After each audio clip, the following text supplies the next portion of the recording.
नमस्कार साथियों, स्वागत है आप सभी का हमारे इस चैनल सुई सून पर। और आज के हमारे इस एपिसोड में हमसे एक बहुत ही खास मेहमान जुड़े हुए हैं, श्री नवीन चौधरी साहब, जो कि एक मार्केटिंग हेड हैं ऑक्सफोर्ड यूनिवर्सिटी प्रेस में। देश और दुनिया की नामी गिरामी प्रेस है। साथ ही में वो एक लेखक भी हैं, एक थॉट लीडर भी हैं, आजकल स्क्रीन राइटिंग भी कर रहे हैं।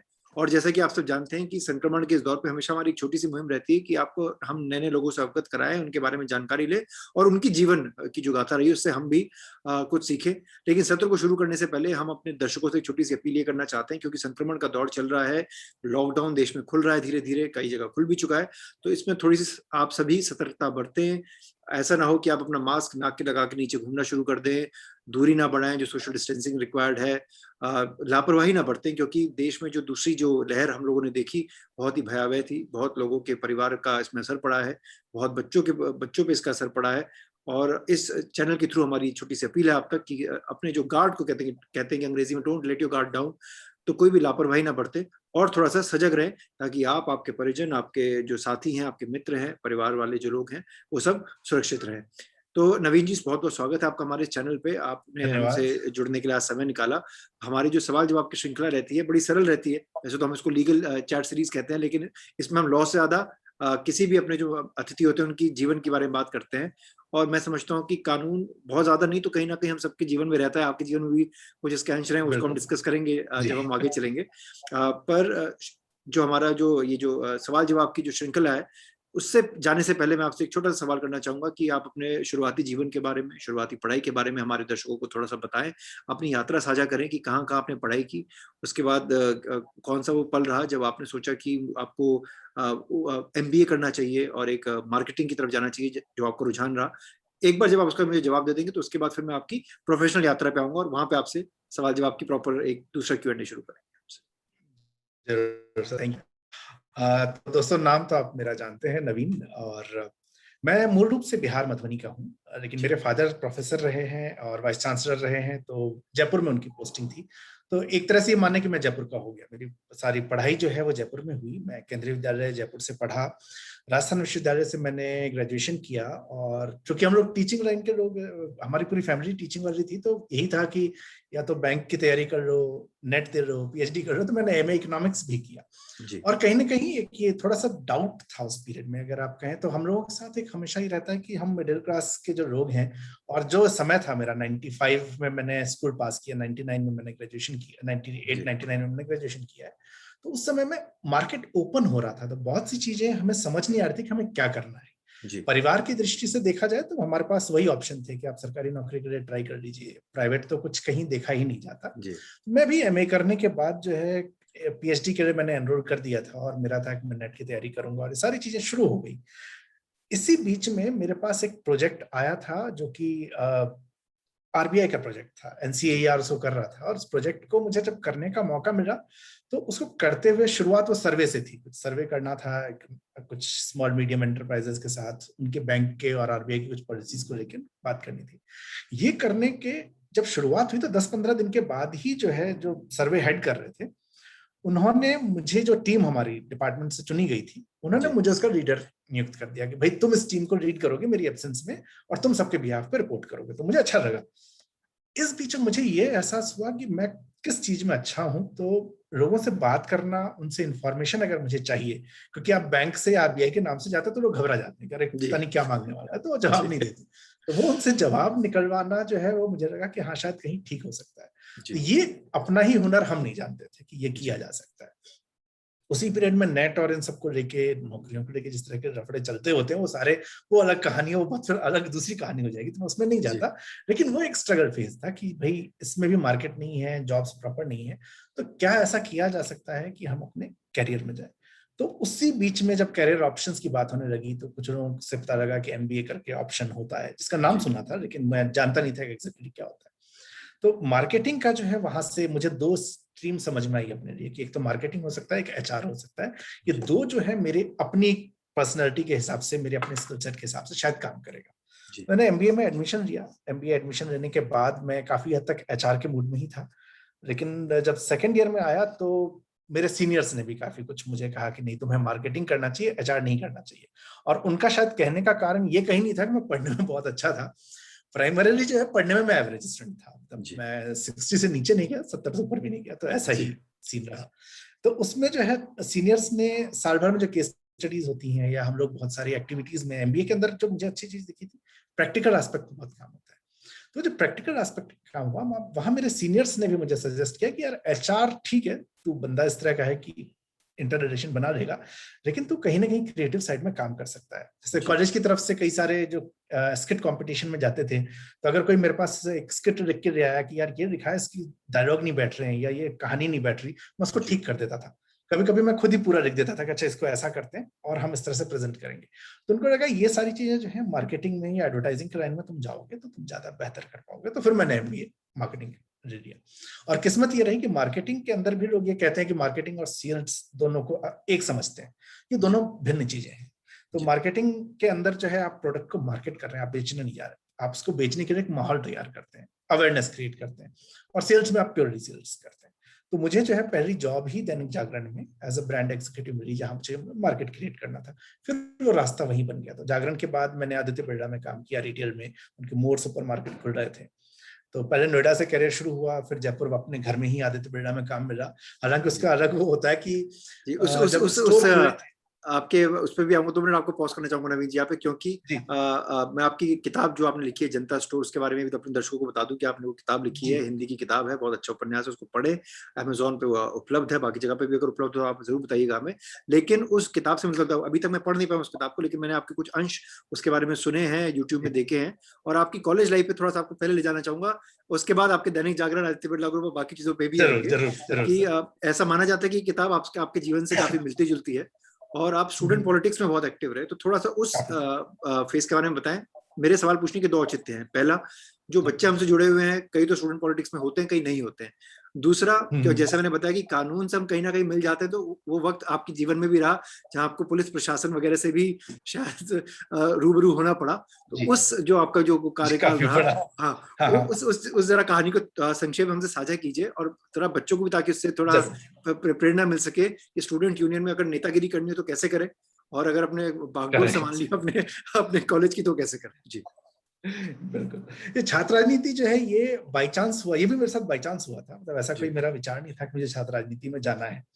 मैं कॉलेज में था फर्स्ट ईयर में, तो ऐसे ही बातचीत के अंदर एक कोई छात्र संगठन आया हुआ था, वो बस कि आओ आओ आओ क्लास में बैठो हम बात करेंगे। तो ले गए, तो हमने भी कहा अच्छा, उसमें 1-2 बड़े छात्र नेताओं के चेहरे थे, तो हम भी चले गए पीछे पीछे, चलिए देखते हैं क्या होता है। तो उन्होंने, अब छात्र संगठन का नाम छोड़ देते हैं क्योंकि नाम लेते हैं ना लोग उसको आइडियोलॉजिकल घुसना शुरू हो जाते हैं, तो इस नाम को भी हम रहने देंगे इसके अंदर। लेकिन मैं सिर्फ इसमें आप जो क्योंकि स्टूडेंट्स है, मैं आपको सिर्फ इसको बताना इस एंगल से चाहूंगा कि मेरे को उस चीज का बेनिफिट क्या हुआ, और मैं राजनीति छोड़ने के बाद भी मैं किन चीजों को लेके अपने साथ आया। तो वहां पे जो है पहली चीज उन्होंने इंट्रोडक्शन से शुरू किया था कि आप अपना नाम बताइए, आप किसके माध्यम से संगठन से जुड़े हैं। हम पहली बार तो आए हैं।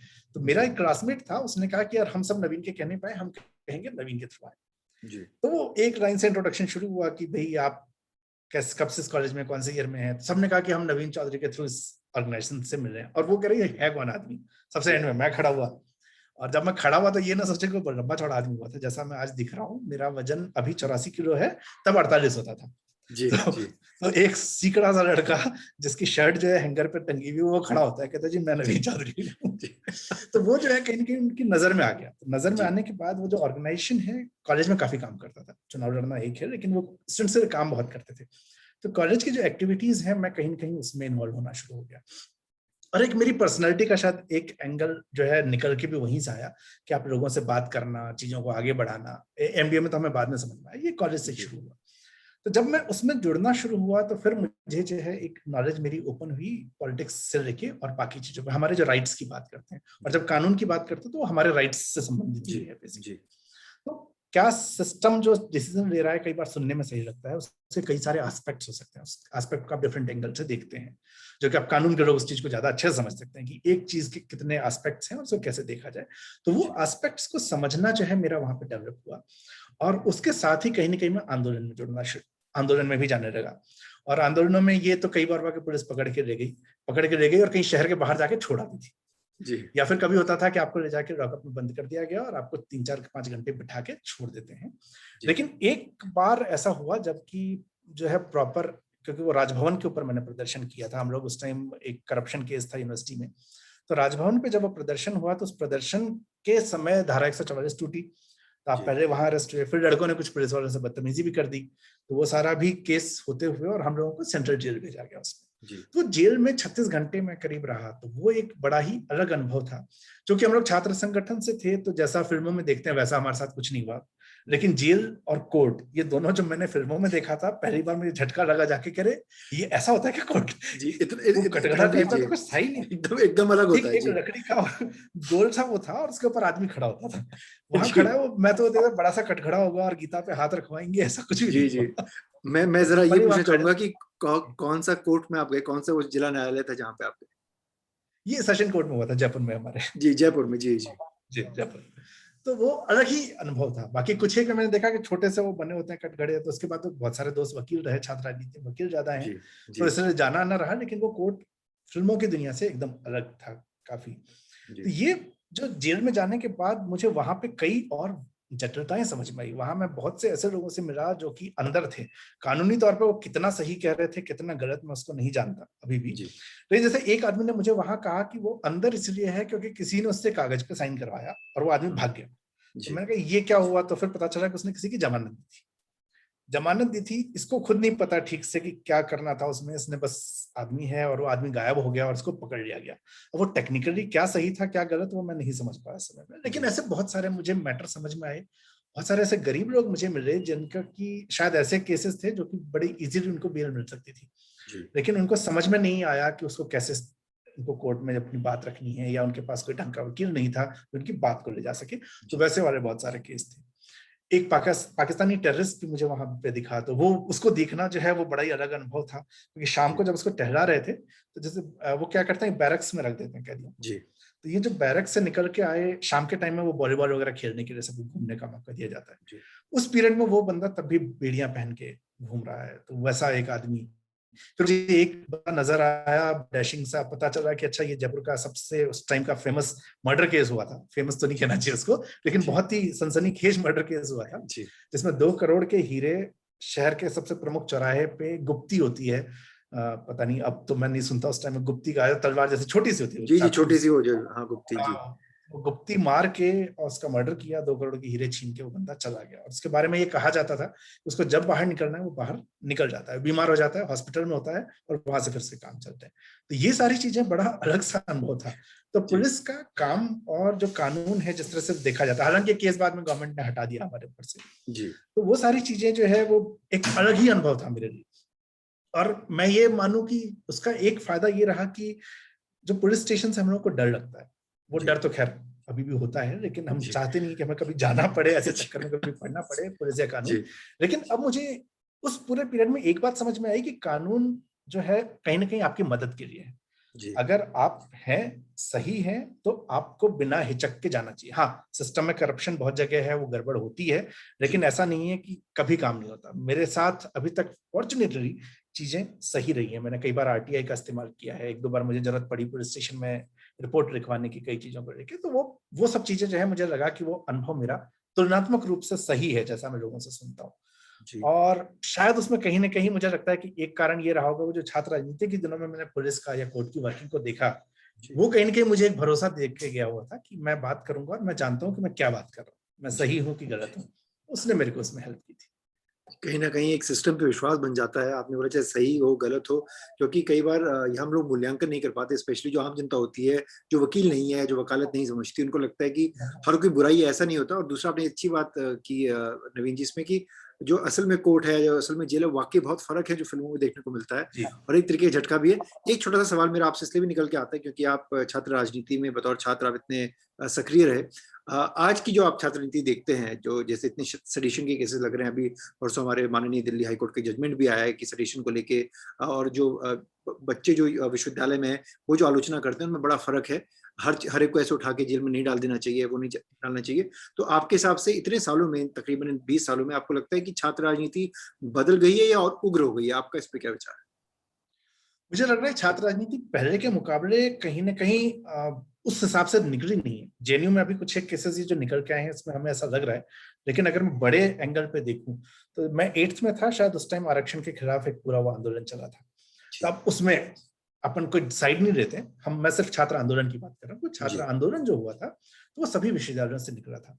या हम उससे और पीछे चले जाएं, जेपी आंदोलन की बात करते हैं, तो वहां पे चूंकि वो आइडियोलॉजिकल कोई इशू नहीं आएगा कोई, तो जेपी आंदोलन के अंदर एक जो है इमरजेंसी के खिलाफ और उसके खिलाफ जो आवाज उठाना था, वो छात्र जिस तरह से नेता निकल के आए और वो छात्र नेता उसके बाद राजनीति में स्थापित हुए, ये चीज जो है 2000 के दशक तक तो मुझे दिखता है कि स्ट्रांगली हुई है। 2000 के दशक के बाद वो संख्या तुलनात्मक रूप से बहुत कम हो गई है छात्र राजनीति में। उसका एक कारण मुझे दिखता है कि कहीं ना कहीं जो है मेन स्ट्रीम पॉलिटिक्स में छात्रों का घुसने की जो अपेक्षा बढ़नी शुरू हुई, वो इतनी ज्यादा हो गई कि वो जो छात्र हितों की बात की लड़ाई थी वो दब गई है। हालांकि अभी भी सेंट्रल यूनिवर्सिटीज के अंदर जेएनयू एक ऐसा है जहां पे कि ये चीज काफी दिखती है, उस्मानिया में भी हुआ है। अब उससे आप जो यहाँ पे, मैं कई साथियों से, जो युवा साथी कहेंगे, क्योंकि मैं राइटर हूं, मेरे को दोनों साइड से लोग बैश करते हैं, लेफ्टिस्ट भी करते हैं, राइट विंग वाले भी करते हैं।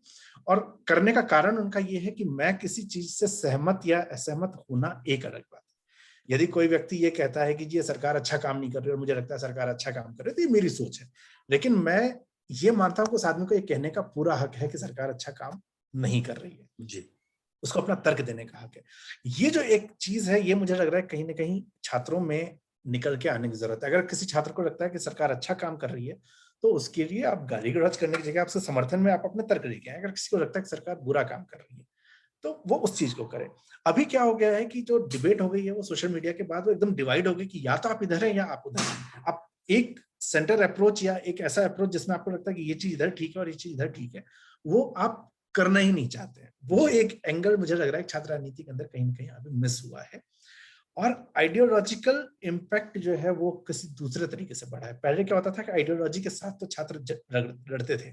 से मुझे याद है यूनिवर्सिटी में जब ये केस, जिस समय हम जेल में गए थे, तो एनएसयूआई हो, एबीवीपी हो या एसएफआई हो, उस समय ये तीनों अपने तरीके से विरोध कर रहे थे, लेकिन उस मुद्दे पे जो है साथ में थे कि ये छात्रों का मुद्दा है।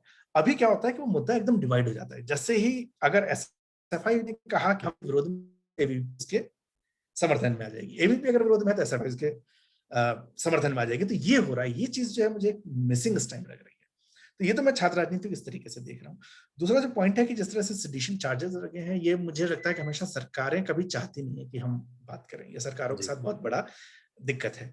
और यहीं पे कानून का जो रोल है वो हमारे राइट्स को बचाने का आ जाता है कि ये वो किस तरह से हम हमारे अधिकारों की रक्षा हो। और यहीं पे कोर्ट जो है, कोर्ट्स पे अभी भी लोगों का भरोसा इसीलिए बना हुआ है कि कोई छूट गया है।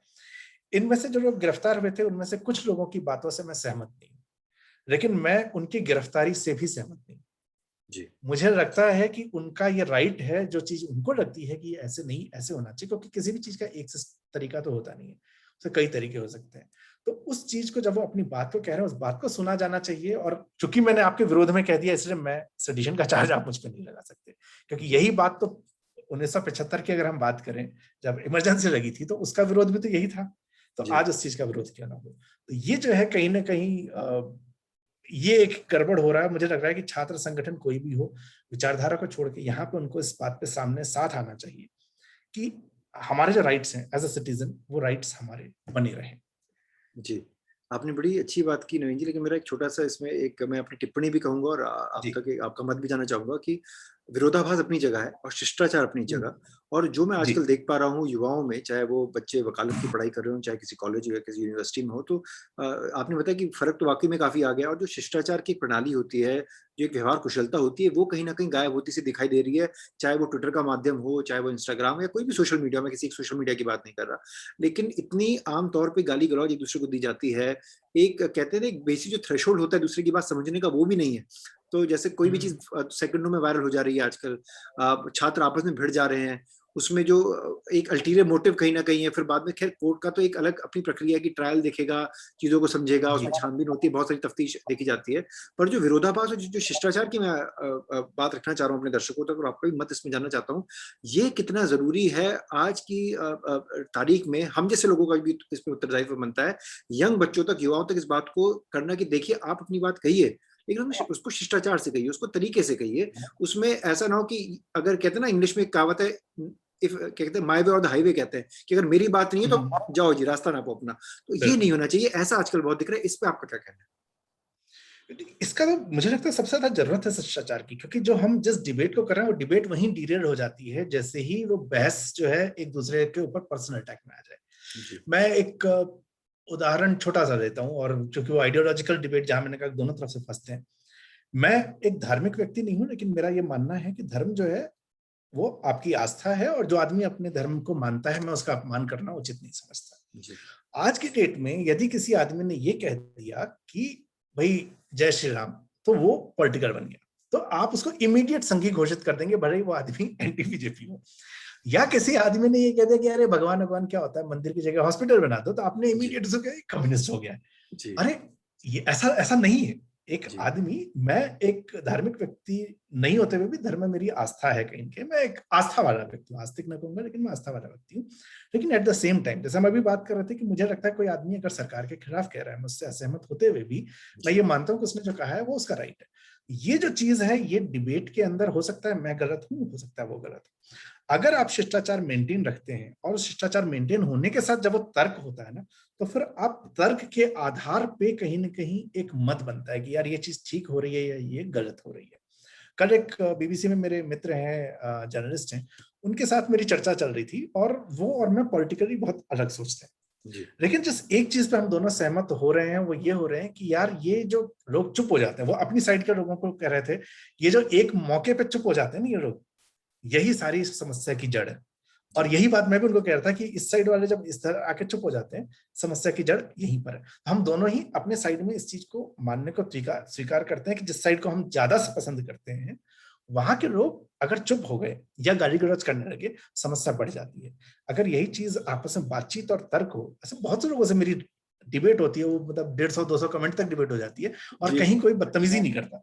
उस केस में क्या होता है कि हम लोग कुछ चीजों पे सहमत होते हैं, और कल जो सहमति थी उसी तरह की एक सहमति थी, जहां हम मान रहे थे कि भाई एज अ सिटीजन अगर मैं आस्था रखता हूं तो मुझे वो आस्था को दिखाने का हक है। और दूसरा आदमी जो है जिसको लगता है कि धर्म नहीं मानता तो नहीं मानता, तो हम उसको स्वीकार तभी कर सकते हैं जब हम उस शिष्टाचार को मेंटेन करें। जैसे ही आप उस चीज को छोड़ते हैं, तर्क नहीं रहेगा, और एकदम या तो इस पार या उस पार हो गया है, वो इसी चक्कर में आएगा। क्योंकि जब कोई आपसे बदतमीजी करेगा तो आप उसकी बात सुनना नहीं पसंद करेंगे, और ये दोनों साइड से होता है। दोनों साइड के लोग दूसरे से बदतमीजी करने के ऊपर आ जाते हैं, और फिर तो ये हो जाता है कि भाई अब तो अपने को इसके खिलाफ ही करना है। वो ईगो क्लैश हो जाती है, तो उसका कोई वो तब निवारण नहीं हो सकता उसका। नहीं है। नहीं, आपने एकदम बढ़िया बात रखी है, और मैं काफी हद तक इस चीज का समर्थन भी करता हूँ कि आप अपने आप निष्पक्ष रहें, और थोड़ा सा एक जो अपनी सोच है, क्योंकि हम अपने आप को बुद्धिजीवी मानते हैं, तो थोड़ा सा इस बुद्धि का भी प्रयोग करें, थोड़ा अपने दिमाग पे बल दें, क्योंकि कहते हैं ना बल बुद्धि विद्या, ये तीनों हमारे अगर अंदर समावेशित हैं तो इसको हमें ढंग से इसका प्रयोग में लाना चाहिए। खासकर जो लोग पढ़े लिखे हैं उनसे तो हम ये उम्मीद कर ही सकते हैं, और अगर आप सोशल मीडिया पे हैं तो अनपढ़ गंवार तो नहीं होंगे, इतने भी नहीं होंगे कि आप चीजों को ना समझें। तो ये थोड़ा सा समझदारी की बात हमें लोगों तक रखनी चाहिए, और लोगों को समझना भी चाहिए। और आपने बोला कि आपके कमेंट्स में भी तर्क वितर्क होते हैं, लेकिन किसी का अपमान नहीं होता, तो बहुत अच्छी बात है। अब मैं नवीन जी आता हूँ अब आपकी प्रोफेशनल जर्नी पे, जहाँ आपने दैनिक जागरण से अपनी शुरुआत की, और आपने शुरुआत की अपनी टिप्पणी में खुद अच्छी बात बताई कि सेल्स में और मार्केटिंग में बड़ा फर्क है। एक तो उस बात को आगे लेते हुए चलूंगा कि आपने दैनिक जागरण इतना बड़ा हमारा अखबार है, मैं भी पढ़ता हूँ उस अखबार को आजकल सुबह, तो दैनिक जागरण से आपने शुरुआत की, वो शुरुआती दौर आपका कैसा रहा? क्या क्या एज ए यंग प्रोफेशनल आपको वहां से सीख मिली? क्योंकि उसके बाद फिर आप आदित्य बिरला ग्रुप में गए, आपने ब्रांड हेड भी आप रहे, senior manager alternate revenue channel के, आप एड्यूकॉम में भी आपने काम किया बतौर मार्केटिंग मैनेजर, फिर डीके में, और अभी आप ऑब्वियसली एक बहुत हाई पोजीशन में हैं, आप मार्केटिंग डायरेक्टर हैं ऑक्सफोर्ड यूनिवर्सिटी प्रेस के। तो ये जो जर्नी रही आपकी इतने सालों की, इसको एक एक करके मैं आपसे साझा करना चाहूंगा कि यंग प्रोफेशनल जब आप शुरू करते हैं, तो जो भी एक यंग बच्चा होता है वो काम कैसे सीखे, कैसे कैसे आत्मसात करे वर्क कल्चर को, क्या क्या चुनौतियां होती हैं जो शुरू में होती हैं, और जैसे जैसे आप ग्रो करते हैं उस लेटर पे, तो वो चुनौतियां किस रूप से तब्दील होती रहती हैं। इस पे मैं आपसे जानना चाहूंगा आपके सफर।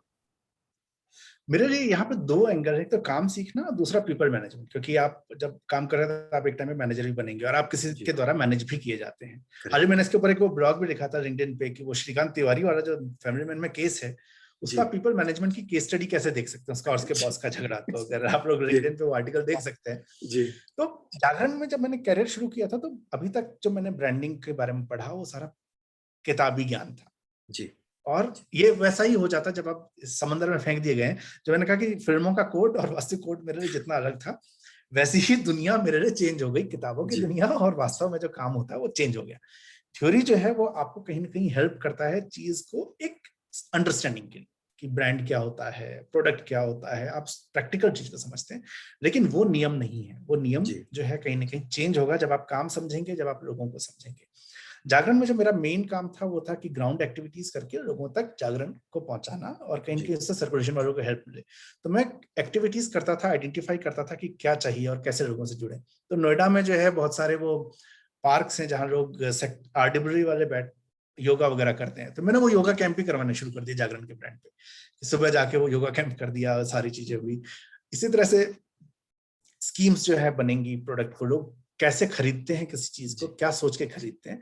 तो उसके लिए वो कई बार आप लोगों ने पता नहीं घरों में किया कि नहीं, पहले कूपन काट के चिपका के भेजने का वो स्कीम चला करती थी अखबारों में। क्या तो नहीं, खरीदे जरूर है। और कभी कभी अब दशहरे में चंदा देने जाता था, कलेक्ट करने होता था, तो वो भी किया बचपन में एक तो वो सारी चीजें कूपन काटने वाला और वो भेजने वाले बहुत सारी स्कीम्स होती थी। तो वो मेरा जो वहां पे अंडरस्टैंडिंग जागरण ने मुझे सबसे पहली चीज सिखाई वो है कि पहले तो आप नीड को समझिए अपने कस्टमर को।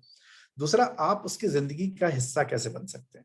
और फिर मुझे लगता है कि वही मेरे लिए बेस बन गया। जब भी मैंने उसके बाद कहीं काम किया, मैंने इसी चीज को ध्यान रखा कि ये बेस कैसे उसकी जिंदगी का आप बने और कैसे मेरा प्रोडक्ट उसकी जिंदगी का हिस्सा बन के कहीं ना कहीं काम का दिखे। तो जागरण से वो जो शुरुआत थी, ग्राउंड एक्टिविटी करना, ग्राउंड पे जाना, लोगों से मिलना, उस पीरियड में बहुत सारी रगड़ाई भी हुई मेरी। एकदम जो है काम, सुबह 5 बजे योगा चलना है तो आपको घर से 4 बजे निकलना पड़ेगा, वो सारी चीजें भी हुई। तो कई बार मेरे दोस्त कहते थे कि शोषण हो रहा है तुम्हारा। अब ये भी एक इंटरेस्टिंग एंगल है कि उसको शोषण कहा जाए, किसको रेडिंग कहा जाए। हर तरह, हर जगह पे एक डिफरेंट डिफरेंट एस्पेक्ट होते हैं काम करने के। और इस चीज को आपको समझना बड़ा आवश्यक पड़ जाता है कि आपका शोषण किया जा रहा है या आपका काम किया जा रहा है। और मैं इस मामले में फॉर्चुनेट रहा कि मेरे मैनेजर्स जो थे, संडे को मैंने काम किया, सुबह काम किया, तो मुझे एक दिन जा यार ऐश करा, छुट्टी मार ली। तो ये जो है वो चीज फिर मैंने सीखी अपने मैनेजर से। मैंने हमेशा अपनी लाइफ में इसको किया कि अगर मेरी टीम कोई एक्स्ट्रा काम कर रही है तो एक्स्ट्रा करना है। तो यहाँ पे पहली चीज जो आप सारे यूथ लोग जो देख रहे हैं, आप इस चीज को समझें कि मेरे राइट्स और जो काम है ये हमेशा थियोरेटिकली नहीं चल सकता। इस चीज को हमें समझना पड़ेगा कि आपके राइट्स हैं, आपको छुट्टी का हक है, आपको मिले। लेकिन कई मौके ऐसे होंगे जहां पे एक्स्ट्रा काम करना पड़ेगा, तो वो काम आप एक्स्ट्रा करेंगे। अब वकील है, अगले दिन आपके कोर्ट में 4 डेट्स एक साथ आ गई हैं, तो 4 के लिए आपको मेहनत करनी पड़ेगी। वो हो सकता है कि आप सोचे कि आज 8 बजे मैं काम खत्म कर दूंगा, उस दिन आप रात को 12 बजे भी काम करेंगे। लेकिन जिस दिन आपकी कोई सुनवाई नहीं, उस दिन आप रेस्ट कर सकते हैं। तो ये आपके पास वो जो वर्किंग है, वो मुझे लगता है कि थ्योरी से थोड़ी अलग प्रैक्टिकल एस्पेक्ट पे करनी चाहिए। तो जागरण मेरे लिए वो एक एस्पेक्ट था जहाँ पे मैंने चीजें समझी। और फिर जब आदित्य बिरला में मैं गया तो वहां पे मोर सुपर मार्केट्स इनके शुरू हुए थे। वहां पे ये एकदम ही अलग एक्सपीरियंस हो गया। यहाँ पे था कि रिलायंस उस टाइम मार्केट में था, सुभिक्षा उस टाइम मार्केट में था। ये दोनों बहुत स्ट्रांग थे और मोर नया था। तो मोर एक अंग्रेजी नाम होने की वजह से मुझे पहली बार राजस्थान में जाके समझ में आया। हम दिल्ली में काम करते हैं तो मुझे ये रियलाइज होता था कि अच्छा, मोर इज वेरी कॉमन। अब मोर डॉट फॉर यू आपने लिख दिया है, ब्रांड का जो है मैसेज है। क्योंकि किताबों में तो हमने यही समझा ना कि ब्रांड कैसे बताता है। मोर फिर फुल स्टॉप है, इससे ज्यादा कुछ नहीं आपको मिलेगा, यही मिलेगा, और फॉर यू। तो ब्रांडिंग की थ्योरी बहुत अच्छी थी। लेकिन जयपुर में इसका एक्सेप्टेंस ही नहीं हो रहा था, क्योंकि जयपुर में लोगों को ये लग रहा था कि कुछ बहुत ही हाई फाई टाइप की दुकान आ गई है। और इतना कलर्स जो हमने यूज किए थे ब्रांड के, वो सारी चीजें बड़ा जैजी सा था। दुकान दिखने में ऐसी शानदार लगती थी कि लोग अंदर आने से घबराते थे।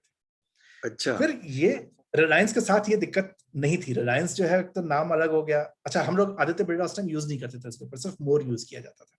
तो जो पहली चीज मुझे समझ में आई कि बिरला का राजस्थान से कनेक्शन है, तो ये कहीं के लोगों को होना चाहिए। और ब्रांड टीम जो मुंबई में बैठी थी वो इस चीज के लिए कन्विंस नहीं थी। वो इस चीज को एकदम सेपरेट एंटिटी रखना चाहते थे। अब वो क्यों रखना चाहते थे, ब्रांड का एक अलग थ्योरी है, तो अब उसकी बात नहीं करेंगे, लेकिन this is how they thought. लेकिन फिर हमें इसके लिए फाइट करना पड़ा कि नहीं, मुझे वो आदित्य बिरला वाला कनेक्शन यहाँ चाहिए लोगों के साथ, कि ये वही चीज है और हम वैसा ही करेंगे।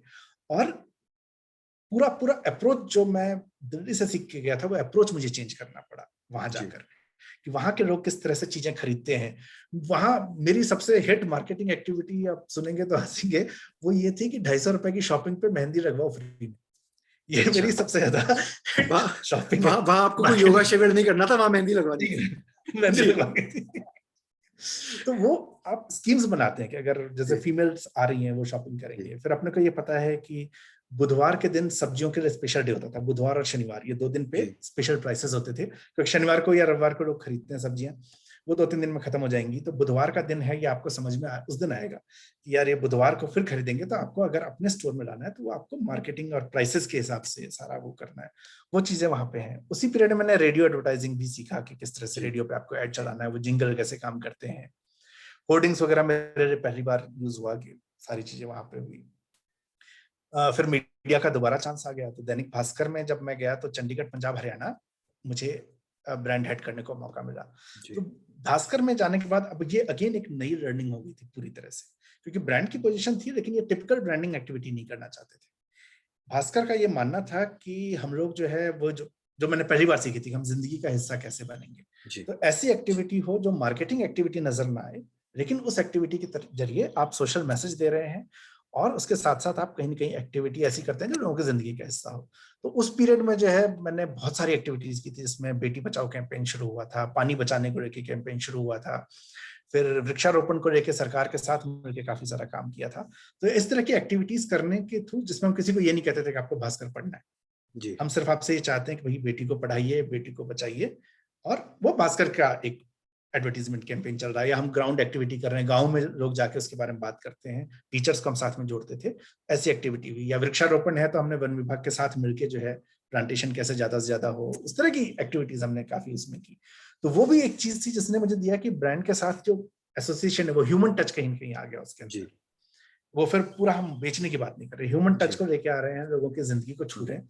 उसमें एक बहुत इंटरेस्टिंग किस्सा मैं ऐड करना चाहूंगा, अगर समय है तो। जरूर, समय ही समय से बताइए। एक जी। एक एक्टिविटी भास्कर में की थी, जो आइडिया मुझे याद नहीं किसने, ये मेरा आइडिया नहीं था, किसी और ने दिया था, लेकिन ये आइडिया बहुत इंटरेस्टिंग आइडिया चला। उन्होंने कहा कि जो बुजुर्ग लोग हैं उनको आप कंप्यूटर ट्रेनिंग करवाइए, इंटरनेट कैसे चलाना है। और जी। मुझे बड़ा अजीब लगा कि ये मतलब ये हम क्यों करेंगे। तो उसके पीछे थॉट ये था कि चंडीगढ़ के अंदर जो पॉपुलेशन है, पंजाबी हैं, सरदार हैं, और अच्छे पैसे वाले लोग हैं, उनके बच्चे विदेश में रहते हैं। दैनिक भास्कर की सर्कुलेशन ज्यादा थी, लेकिन रीडरशिप जो होती है, रीडरशिप और सर्कुलेशन में फर्क आता है। रीडरशिप है कि आप कैसे पढ़ते किसको ज्यादा है, और उसकी ब्रांड इमेज कैसी है। तो ट्रिब्यून की बहुत ज्यादा थी, और चंडीगढ़ ऐसा पेंशनर्स पैराडाइज माना जाता है, तो वो जो जी। 50 से ऊपर की जनसंख्या भी बहुत ज्यादा थी। हम्म। तो वो लोग जो है ट्रिब्यून को हम कहीं कहीं हिट, उस मार्केट को हिट नहीं कर पा रहे थे। अब उनकी पर्सनल लाइफ को आप कैसे करेंगे। तो हमने क्या किया, फ्री कंप्यूटर ट्रेनिंग प्रोग्राम किया। अब ये फ्री कंप्यूटर ट्रेनिंग प्रोग्राम ही क्यों, क्योंकि बच्चे इनके विदेशों में रहते हैं, इनके रिश्तेदार विदेशों में रहते हैं, स्काइप और ये सब नई चीजें शुरू हो रही थी, लोग जी। वीडियो कॉलिंग जो है, डेटा 3G आ चुका था, जी। तो 3G के साथ डेटा शुरू हो गया, ब्रॉडबैंड लोगों ने घर में लगवाने शुरू कर दिए थे। तो ये उनको आसान नहीं होता था, कई बार वो अटक जाते थे, वो बच्चों को अपनी फोटो भेजना चाहते थे, या बच्चे वहां से फोटो भेज रहे हैं, तो वो बच्चे डाउनलोड, हाँ मुझे अब याद आया, ये मेरे मकान मालिक के साथ इश्यू आता था कि वो फोटो डाउनलोड नहीं कर पाती थी, जी। तो मैं उनको जाके डाउनलोड करता था। तो ये मैंने एक दिन मेरे एडिटर को बताया, और उनसे ये आइडिया आया था कि यार हम इस इशू को क्यों नहीं पिक करते हैं। तो हमने कंप्यूटर क्लासेस शुरू की, फ्री की, कि आइए, और दिन में हमारे पास ऑफिस में 15 लोगों का बैच हम करते थे। वो लोग आते थे, कंप्यूटर सीखते थे, इंटरनेट सर्च कैसे करना है, वॉइस कॉल कैसे, वीडियो कॉल कैसे होती है, फोटो डाउनलोड कैसे करनी है, अटैचमेंट कैसे करनी है, ईमेल कैसे लिखना है, बहुत बेसिक चीजें सिखाई। और इस बेसिक चीजों के पहले 2 बैच तो जो मैंने किए थे, उसके लिए तो मुझे मेहनत करनी पड़ी थी। जी। उसके आगे के सारे बैच अपने आप फुल होते थे, और उसमें ट्रिब्यून पढ़ने वाले लोग आते थे। यही लोग जो है वर्ड ऑफ माउथ करते थे, ये जाके आगे बताते थे कि यार भास्कर एक बहुत अच्छा ऐसा कर रहा है, वहां जाके आप सीखिए। तो वो ट्रिब्यून वाले घरों में भी हमारी एंट्री हो गई। अब अगर मैं इसको आपकी इंडस्ट्री से जोड़ूं, तो जी। मुझे लगता है कि वकील बहुत सारे हैं, मैं किस वकील के पास जाऊंगा। जी। मैं वकीलों के केस में ये हमेशा होता है कि हम गूगल सर्च तो आजकल करते हैं, लेकिन अगर मुझे वकील चाहिए तो मैं या तो कोई मेरा परिचित है, जी। या फिर मैं अपने किसी परिचित से पूछूंगा कि यार मुझे कोई वकील बताइए जो मेरा ये काम वर्ड ऑफ कर। माउथ जो आपने बताया। जी। वर्ड ऑफ माउथ, और ये चीज आपकी तभी काम करेगी जब आप अपने क्लाइंट के वो जो उसकी समस्या को उस तरीके से समझते हैं, वो जो ह्यूमन जी। टच है, अगर वो आ गया तो वो आदमी हमेशा लाइफ टाइम आपको रिकमेंड करेगा। और ये चीज मैंने वहां सीखी थी, और मुझे लगता है कि ये चीज हर उसमें काम करती है। जी। यहाँ से यात्रा मूव हुई एडकॉम की, स्मार्ट क्लास की, ये एक नई दुनिया थी, जी। क्योंकि वो टेक्नोलॉजी और एजुकेशन का यहाँ पे मेरा काम था स्कूल्स को कन्विंस करना कि ये प्रोडक्ट जो है हमें लेना है। तो यहाँ पे मैंने वो ह्यूमन टच खत्म हो गया। यहाँ जी। पे सारा का सारा वो प्योर बिजनेस पॉइंट से था अब कि आप वर्चुअल एडवर्टाइजिंग करो मोड में आ लोगों गए को। एकदम। जी। बिल्कुल, कि ये जो है बस यही है, अगर आपका चाहते हैं कि आपका बच्चा बहुत इंटेलिजेंट बने तो एडकॉम स्मार्ट क्लास के अलावा कुछ है ही नहीं और कुछ है, जी। वरना आपका बच्चा जी। डम रह जाएगा। वैसे जी। इस तरह के कम्युनिकेशन थी। लेकिन टीवी एडवर्टीजमेंट नई चीज थी मेरे लिए, जो मैंने जी। एडकॉम में आके सीखी। तो वो एक नया एंगल समझ में आया। और उसके बाद फिर डीके में गया। डीके मेरा पहला पब्लिशिंग का एक्सपीरियंस था, जो कि पेंगुइन की कंपनी है, ये लोग एनसाइक्लोपीडिया पब्लिश करते हैं। तो इनके साथ में एक नई दुनिया मुझे समझ में आई। इनके पास स्टार वॉर्स, डीसी और मार्वल के राइट्स हैं इनके पास। जी। उनके एनसाइक्लोपीडिया पब्लिश करते हैं। मैं पहली बार मुझे समझ में आया, अच्छा, उससे पहले तक मेरे लिए ये कॉमिक्स थी और ये फिल्में थी। जी। जिंदगी में पहली बार मैंने देखा कॉमिक कॉन होता है, लोग ऐसे पागल होके आते हैं कि ये तो एक अलग दुनिया है, ये लोग जी। किसी और दुनिया में जीते हैं। इनकी जो बातें होती हैं वो ऐसी बातें होती है, तो मार्वल और डीसी के कैरेक्टर्स की तरह बात करते हैं, वो जीते हैं उस चीज को। जी। मैंने कहा ये कैसे हो सकता है। लेकिन ये एक नया एंगल है। तो ये एक ऐसी दुनिया थी जो मैंने नहीं देखी थी इससे पहले। मेरे लिए तब तक ये कॉमिक्स हुआ करता था। लोगों की जिंदगी में फिल्मों का प्रभाव या इन कैरेक्टर्स का प्रभाव कैसे है। और लोग, जो मैंने एक चीज समझी कि मार्वल और डीसी के कैरेक्टर्स को, जिनको मैं तब तक सिर्फ इस एंगल से देखा करता था कि ये एक एंटरटेनमेंट कैरेक्टर, वो ना होके वो बेसिकली लोगों को जो मोटिवेशन चाहिए, वो मोटिवेशन कहीं ना कहीं लोगों को दिखना शुरू हो गया उन कैरेक्टर्स जी। के थ्रू।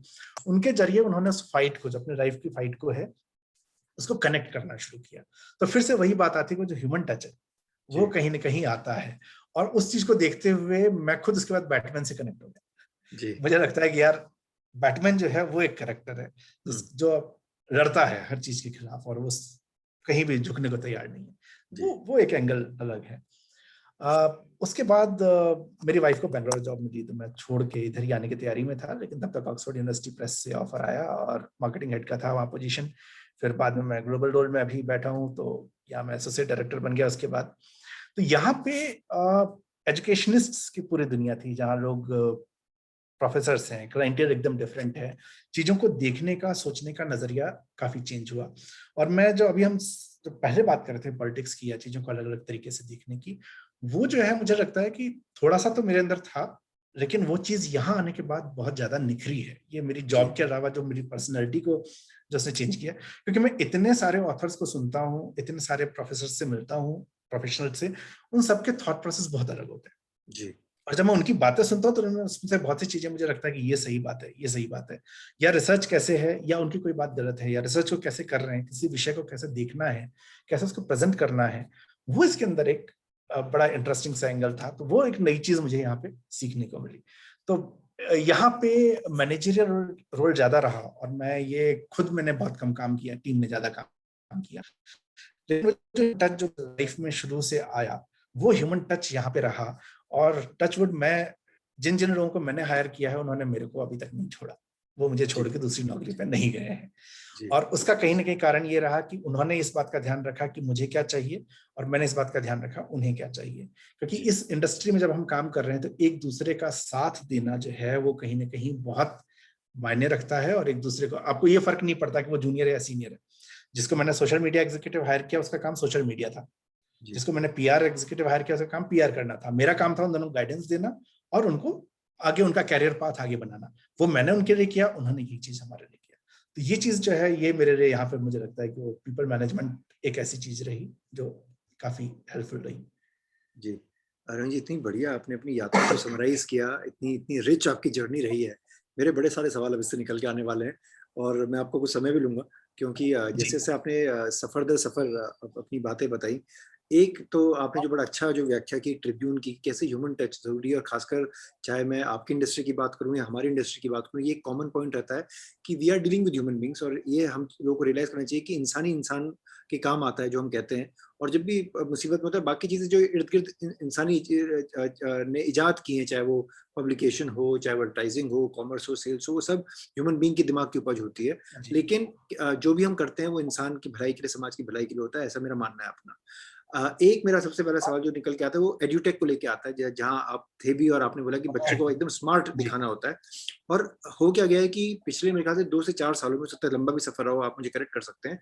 लेकिन पिछले 2-4 सालों में, और खासकर पिछले डेढ़ 2 सालों में, जब से हम ये कोरोना काल को देख रहे हैं तो एड्यूटेक कंपनीज बहुत सारी आ गई हैं मार्केट में, चाहे लीगल एडटेक हो या नॉर्मल एडटेक हो, या मैं उन कंपनी के नाम नहीं लेना चाहता, पर बड़े बड़े कंपनीज आप भी जानते हैं, मैं भी जानता हूँ।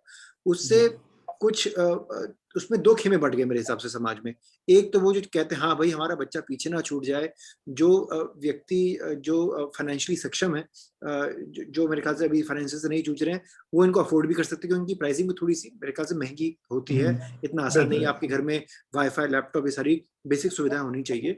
उसको एक तो वो तबका है। दूसरा तबका वो है, कहता है नहीं जी हम तो इस पे नहीं जाएंगे, क्योंकि हमें हैरेस बहुत करते हैं, बार बार कॉल करते रहते हैं और ऐसा दिखाते हैं कि अगर आपने ये कोर्स नहीं दिया तो हमारा बच्चा कहीं ना कहीं जीवन की रेस में पीछे छूट जाएगा। तो इसके बारे में मैं आपका मत और आपका विचार जानना चाहता हूँ कि क्या वाकई में ये जो एडवर्टाइजिंग होती है, जो मार्केटिंग होती है, इतनी अग्रेसिव है?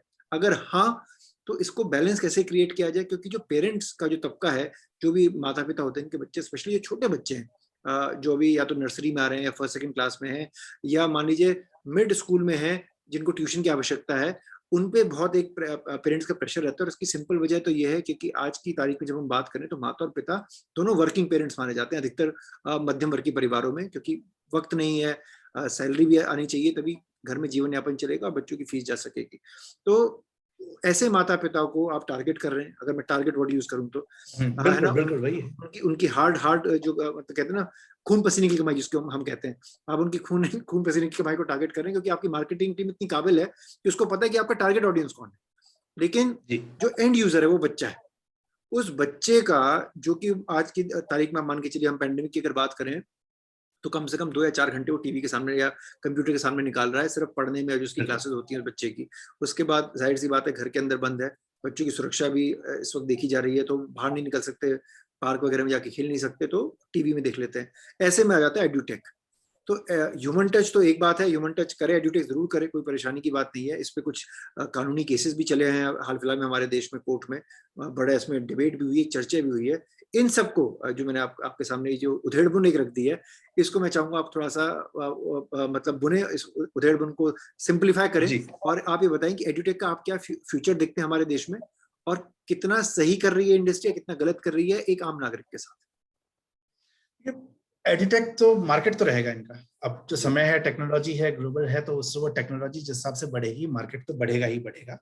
और जो आपने डिवाइड कहा, हिंदुस्तान में जो एक डिवाइड है कि जहां हमारे पास टेक्निकल सुविधाएं हैं, जहां नहीं है वहां भी बढ़ेंगी।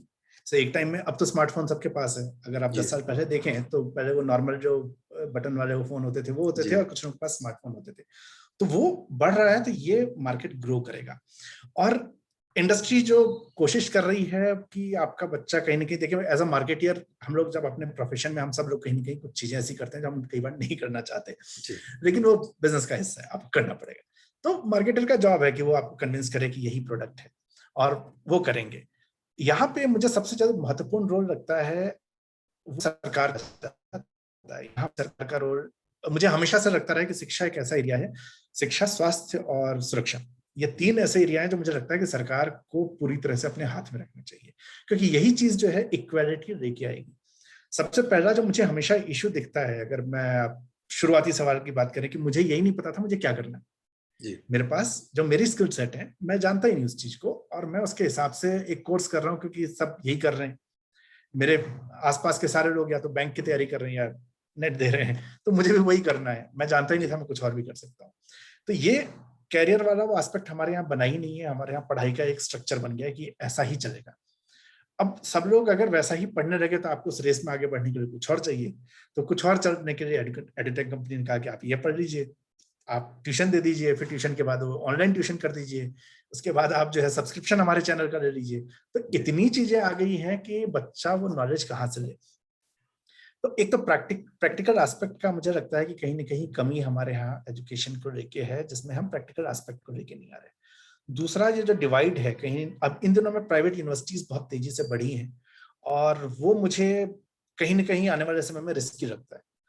और वो इसलिए रिस्की लगता है कि वो एजुकेशन इतनी महंगी हो जाएगी कि एक आम विद्यार्थी जाके पढ़ नहीं सकता। और ये सोसाइटी के जिस डिवाइड को दूर करने की बात हो रही है, डिवाइड को कहीं कहीं बढ़ा देगा, कि जो इधर पढ़ते हैं, जो सरकारी स्कूल में पढ़ने वाले बच्चे हैं, वो हम गरीब मान लेते हैं, और इधर वाले को जो है हम वो मान लेते हैं कि भाई यही टैलेंटेड बच्चे हैं। और इसका इसका फर्क जॉब्स पे भी कई बार आता है। मैं केवी का पढ़ा हुआ हूँ, केवी की फॉर्चुनेटली इमेज जो है वो बाकी सरकारी स्कूलों से बेहतर है। केवी या नवोदय इनकी अगर आप बात करें तो इनकी थोड़ी ठीक थी, लेकिन फिर भी जब मैं दिल्ली आता हूँ तो मेरा कंपटीशन होता है किसी ऐसे बच्चे से जो डीपीएस का पढ़ा हुआ है या जो एपीजे का पढ़ा हुआ है, जिसकी अंग्रेजी अलग किस्म की है, जिसका एक्सपोजर अलग तरीके का है। मैं एक छोटे शहर से आता हूँ, टैलेंटेड मैं जाता हूँ, लेकिन मैं कहीं ना कहीं अटक जाता हूँ उस चीज में। तो ये जो गैप है, ये गैप क्रिएट होना शुरू हो जाता है, फिर आपको एक्स्ट्रा एफर्ट करने पड़ते हैं उस गैप को कवर अप करने के लिए। तो वो चलिए मैंने कर लिया, मैं मैनेज हो गया मेरे साथ। केवी की वजह से अंग्रेजी मेरे लिए इतनी बड़ी समस्या नहीं रही, लेकिन बहुत सारे ऐसे बच्चे होंगे जिनके साथ ये दिक्कत होगी। तो वो जो जॉब और इस सारे एनवायरनमेंट को आपके स्किल सेट के हिसाब से यूज करना है, वो मुझे लगता है सबसे पहले तो एजुकेशन पॉलिसी में, एनईपी में ये कोशिश हो रही है। हालांकि मैंने पूरा नहीं पढ़ा है, लेकिन वो जो मोटा मोटा था उसमें ये है कि आपको कहीं ना कहीं एजुकेशन पॉइंट ऑफ व्यू से देखा जाए आपके कैरियर के हिसाब से। ये मुझे एक एंगल दिखता है। दूसरा एंगल है इंफ्रास्ट्रक्चर का, जो कि सरकार ही एजुकेशन में सही कर सकती है, और इसलिए मैं कह रहा हूँ सरकार को इन्वॉल्व होना पड़ेगा, एजुकेशन को 100% अपने हाथ में रखना पड़ेगा। एजुकेशन में जो टेक्नोलॉजिकल डिवाइड है, इस डिवाइड को पूरा करने के लिए एक तो सिस्टम, इंटरनेट और इलेक्ट्रिसिटी, ये 3 चीजों का सबसे ज्यादा महत्वपूर्ण रोल है। एडुकॉम्प में काम करते वक्त मुझे ध्यान है कि एक सीकर जिले के किसी गांव में मैं गया था, वहां पे एक स्कूल ने इसको लगाया, और हमारे लिए वो बड़ी खुशी की बात थी कि वो स्कूल हमारा स्मार्ट क्लास लगवा रहा है, टेक्नोलॉजी गांव में पहुंच रही है। हमने बहुत अच्छा, एज अ मार्केटिंग पर्सन होते हुए मैंने उसका एक प्रेस रिलीज भी बनवाई और पीआर भी करवा दिया कि गांव गांव पहुंच रही है टेक्नोलॉजी। 1 साल के बाद उन्होंने वो बंद कर दिया। बंद करने का उनका कारण ये था कि एक तो वहां पे आर्थिक स्थिति, उसका खर्चा एक्स्ट्रा है, तो उनको फीस बढ़ानी पड़ेगी, पेरेंट्स को एक्स्ट्रा पैसा देने की स्थिति में नहीं है। दूसरा, पावर कट इतना होता है कि अगर उसको वो सिस्टम चलाना है, प्रोजेक्टर चलाना है, तो उसके लिए उनको अलग से व्यवस्था करनी है, तो उनके खर्चे बढ़ रहे थे, उसको वो कवर अप नहीं कर पा रहे थे। अब वो इलेक्ट्रिसिटी ही नहीं है, तो वो बेचारा, उसको तो कंपनी को पैसा देना ही देना है हमेशा, तो वो उन्होंने उसको बंद करवा दिया। तो ये यहाँ पे फेल्योर ना तो स्कूल का था ना हमारा था, ये फेल्योर कहीं ना कहीं उस पूरे इंफ्रास्ट्रक्चर को अवेलेबल ना करवाने का था। अभी जब मैं ग्लोबल टीम में काम कर रहा हूँ ओयूपी में, तो मैं यहाँ पे भी यही चीज देख रहा हूँ कि हमारा जो है एक ऑनलाइन प्लेटफॉर्म है, हम यूनिवर्सिटीज को ऑनलाइन प्लेटफॉर्म देते हैं, उसमें सारी किताबें हैं, अनलिमिटेड है, जो भी बुक्स हैं सब होती हैं। यूनिवर्सिटी ने खरीदा, यूनिवर्सिटी बच्चों को, प्रोफेसर्स को उसका सब्सक्रिप्शन देती है, उसका लॉगिन बनवा देती है, बच्चे अपना पढ़ते हैं उसको। ये मॉडल हम हिंदुस्तान में अप्लाई करना चाह रहे हैं कई सालों से, लेकिन ये उस लेवल पे नहीं हो पाता, हुआ है लेकिन इतना नहीं है। इनफैक्ट अभी भी प्राइवेट यूनिवर्सिटी हमारे लिए ज्यादा इसमें सफल है सरकारी की बजाय, क्योंकि जब हम ये दे देते हैं सिस्टम, तो पहले तो हॉस्टल्स के अंदर इंटरनेट की सुविधा नहीं है, हर बच्चे के पास लैपटॉप नहीं है, लाइब्रेरी में इतने सिस्टम्स नहीं है, तो बच्चे उसको यूज नहीं करते, और एक टाइम के बाद उनके पास जो स्कोप था बहुत सारा पढ़ने का, वो कहीं ना कहीं खत्म हो जाता है। तो ये इंफ्रास्ट्रक्चर इश्यू जो है हर जगह रहा है। प्राइवेट यूनिवर्सिटी में ये दिक्कत नहीं आती, वो इतना खर्चा कर रहे हैं, इतनी फीस ले रहे हैं। तो ये अगर हम प्राइवेट के भरोसे ही चलते रहे, तो ये कैपिटल एक्सटेंसिव होता चला जाएगा, और एक डिवाइड जो है मुझे लगता है सोसाइटी में बहुत ज्यादा हो जाएगा, जो आने वाले, जो अभी भी हमें खतरनाक दिखता है, आने वाले समय में अगर ये डिवाइड इस हिसाब से बढ़ा तो वो और खतरनाक हो जाएगा। तो वहां पे मेरा ये मानना है कि सरकार का रोल बहुत इंपॉर्टेंट है, सरकार को इसमें आना चाहिए। इसके अलावा और दिखता नहीं है। हो सकता है किसी के पास और कोई सुझाव हो, लेकिन मुझे इस टाइम यही दिखता है कि education should be government supported, वो उसको पूरा का पूरा अपने हाथ में लेके काम करें, तभी हम इस डिवाइड को कवर करेंगे, वरना ये बहुत बहुत ही ज्यादा परेशानी खड़ी कर देगा, बच्चों के लिए भी, पेरेंट्स के लिए भी। जी, ये आपने बड़ी अच्छी बात रखी नवीन जी, कि कितना ज़रूरी है, और सरकार का हस्तक्षेप इसमें एक पॉजिटिव जो स्टेप है जरूरी, क्योंकि जो डिवाइड इन तो वो बढ़ता ही रह जाएगा, क्योंकि पहले भी होता था, हमारे देश में ही प्रॉब्लम थी, इसलिए लोग प्राइवेट स्कूल इतने फ्लरिश करके हमारे देश में लोग सरकारी स्कूल में पढ़ने से थोड़ा सा कतराते थे। फिर वही थोड़ा सा यूनिफॉर्मिटी आपने बोला कि सही है। इस पर मैं अपने अगले सवाल पे आता हूँ। आपने बताया कि आप डॉर्लिंग इंडस्ट्री में थे, जहाँ पे आपने जिसको हम डीके कहते हैं शॉर्ट में, जहाँ पे आपने कॉमिक्स की दुनिया देखी, कॉमिक्सतान देखा, और अभी आप ऑक्सफोर्ड यूनिवर्सिटी प्रेस में, जो कि ज्यादा अध्यात्म एकेडमिक जिसको मैं कहूँ उसमें आता है। तो पहला एक थोड़ा सा एक हल्का फुल्का सवाल आपसे ये है कि आपके हिसाब से ज्यादा लोग क्या पढ़ते हैं, कॉमिक्स या ये भारी भरकम किताबें? अपनी पसंद से कॉमिक्स पढ़ते हैं, भारी भरकम किताबें मजबूरी है उनकी। अगर यूनिवर्सिटीज खरीदना बंद कर दे तो हमारा धंधा बंद हो जाएगा। जी, तो मतलब कॉमिक्स ज्यादा रुचिवर्धक है, तो लोग अपनी मर्जी से पढ़ लेते हैं, तो उसमें पैसा देना पसंद करते हैं, कि कहीं ना कहीं एक वो रचनात्मक कला उसमें एक इंसान की लगी हुई होती है। तो मेरा एक सवाल आपसे ये है नवीन जी कि आपने तो इतने बड़े पब्लिकेशन हाउस में आपने देखा है, मार्केटिंग भी आपने देखी है, इतनी बड़ी बड़ी संस्थाएं हैं, तो जब ये पूरा शुरू हुआ जो किताबों का सिलसिला है, चाहे वो हम उसको इंडस्ट्रियलाइजेशन से लेके चलें, तो सबसे पहले हार्ड कवर की किताबें आती थी ट्रेडिशनली, उसके बाद जब थोड़ा और तकनीक बदली तो सॉफ्ट कवर आने लगा, आजकल हम देखते हैं किंडल और ई पेपर बुक और ई बुक्स का दौर आ गया है, अब ऑडियो बुक्स भी हम सुनने को मिलती हैं। तो इसमें आपका अपना मानना क्या है? क्योंकि मैं कभी कभी जब किताब पढ़ता हूँ, अखबार पढ़ता हूँ, तो मैं थोड़ा विश्वास रखता हूँ किताब की जो एक महक होती है, खुशबू होती है, वो एक अलग होती है, और मैं इतना ई बुक को प्रेफर नहीं करता। हाँ, हम इंटरनेट से बच नहीं पाए हैं, तो ये होता है कि कहीं ना कहीं कोई न्यूज़ है, कोई आर्टिकल है, तो जब आप अपना लैपटॉप खोलें या स्मार्टफोन हाथ में लें, तो कहीं ना कहीं उस पर आपकी नज़र पड़ती है, पढ़ना पड़ता है। लेकिन अभी भी मेरा मानना है, मैं बहुत ज़्यादा तो नहीं पढ़ता, लेकिन जो थोड़ी बहुत जो किताबें खरीद लेता हूँ अमेजोन से कहीं से, तो हाथ में एक फिजिकल बुक मैं अपनी प्रेफर करता हूँ। वहीं दूसरी तरफ मैं देखता हूँ एडवर्टाइजमेंट होते हैं किंडल के या ई बुक्स के, और अब आजकल ऑडियो बुक्स जैसे मैंने आपको बताया कि हैं, जो बड़ा एग्रेसिवली एडवर्टाइज कर रही हैं कि इसमें एक बैटरी से 10 दिन महीना चलेगा, आपको इतनी इतनी किताबें नहीं ले जानी। तो इस पे आपका क्या मत है? क्या फ्यूचर ई बुक्स का ही है? क्या ये फिजिकल किताबें खत्म हो जाएंगी, या दोनों का सामंजस्य बना रहेगा समाज में? आपके हिसाब से क्या लगता है? ये जो 2020 है इसने दुनिया को काफी चेंज किया है। इससे पहले तक मेरा ये मानना था कि किताबें फिजिकल रहेंगी, अब जो है चेंज हो रहा है, इससे एक संभावना दिखती है कि बड़ा डिस्ट्रप्शन आ सकता है। हालांकि अभी हम श्योर नहीं कह सकते। मुझे खुद को किताबें पढ़ने का बड़ा शौक है और मैं उसको फिजिकल बुक को ही लेके पढ़ना पसंद करता हूँ। लेकिन मैंने कुछ समय पहले किंडल खरीदा और मुझे अब उसमें मजा आने लगा, क्योंकि किंडल ने थोड़ा सा उसको इजी बनाया है कि आंखों पर उतना प्रेशर नहीं आता, वो देख के एक बार बुक जैसी फीलिंग आती है। और कई सारी किताबों का जो आपने कहा लेके नहीं चलना, तो वो कई बार कोई बुक पसंद नहीं आ रही है या ऐसा लग रहा है कि यार ये भारी किताब नहीं पढ़नी है, अभी कुछ हल्का फुल्का पढ़ते हैं, तो वो आप इमीडिएट कर सकते हैं। तो वो दोनों कंफर्ट तो है। अब ये इंडिविजुअल कंफर्ट की बात है।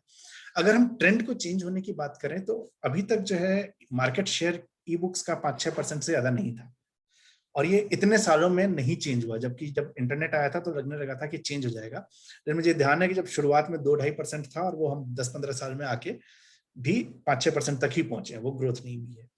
लेकिन जो ये वाला पीरियड आया 2020 का, जब हम किताबें सप्लाई नहीं कर पा रहे थे मार्च 2020 के बाद, उस पीरियड में हम लोगों ने कोशिश की कि हम ई बुक्स को प्रमोट करें, और लोग किताबें हाथ में लेना भी नहीं चाहते थे।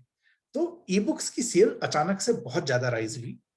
उसमें कई लोगों के पास किंडल नहीं है तो चाह के भी नहीं खरीद पाए, लेकिन बहुत से लोगों ने खरीदा। और किंडल ऐप जो है अमेजन का, उसने मोबाइल पे उसको कंफर्टेबल बना दिया है, वो बहुत सारी चीजें होने लगी। तो वो डिफरेंस आता दिख रहा है। दूसरा जो है ये होता है जनरेशन बाय जनरेशन।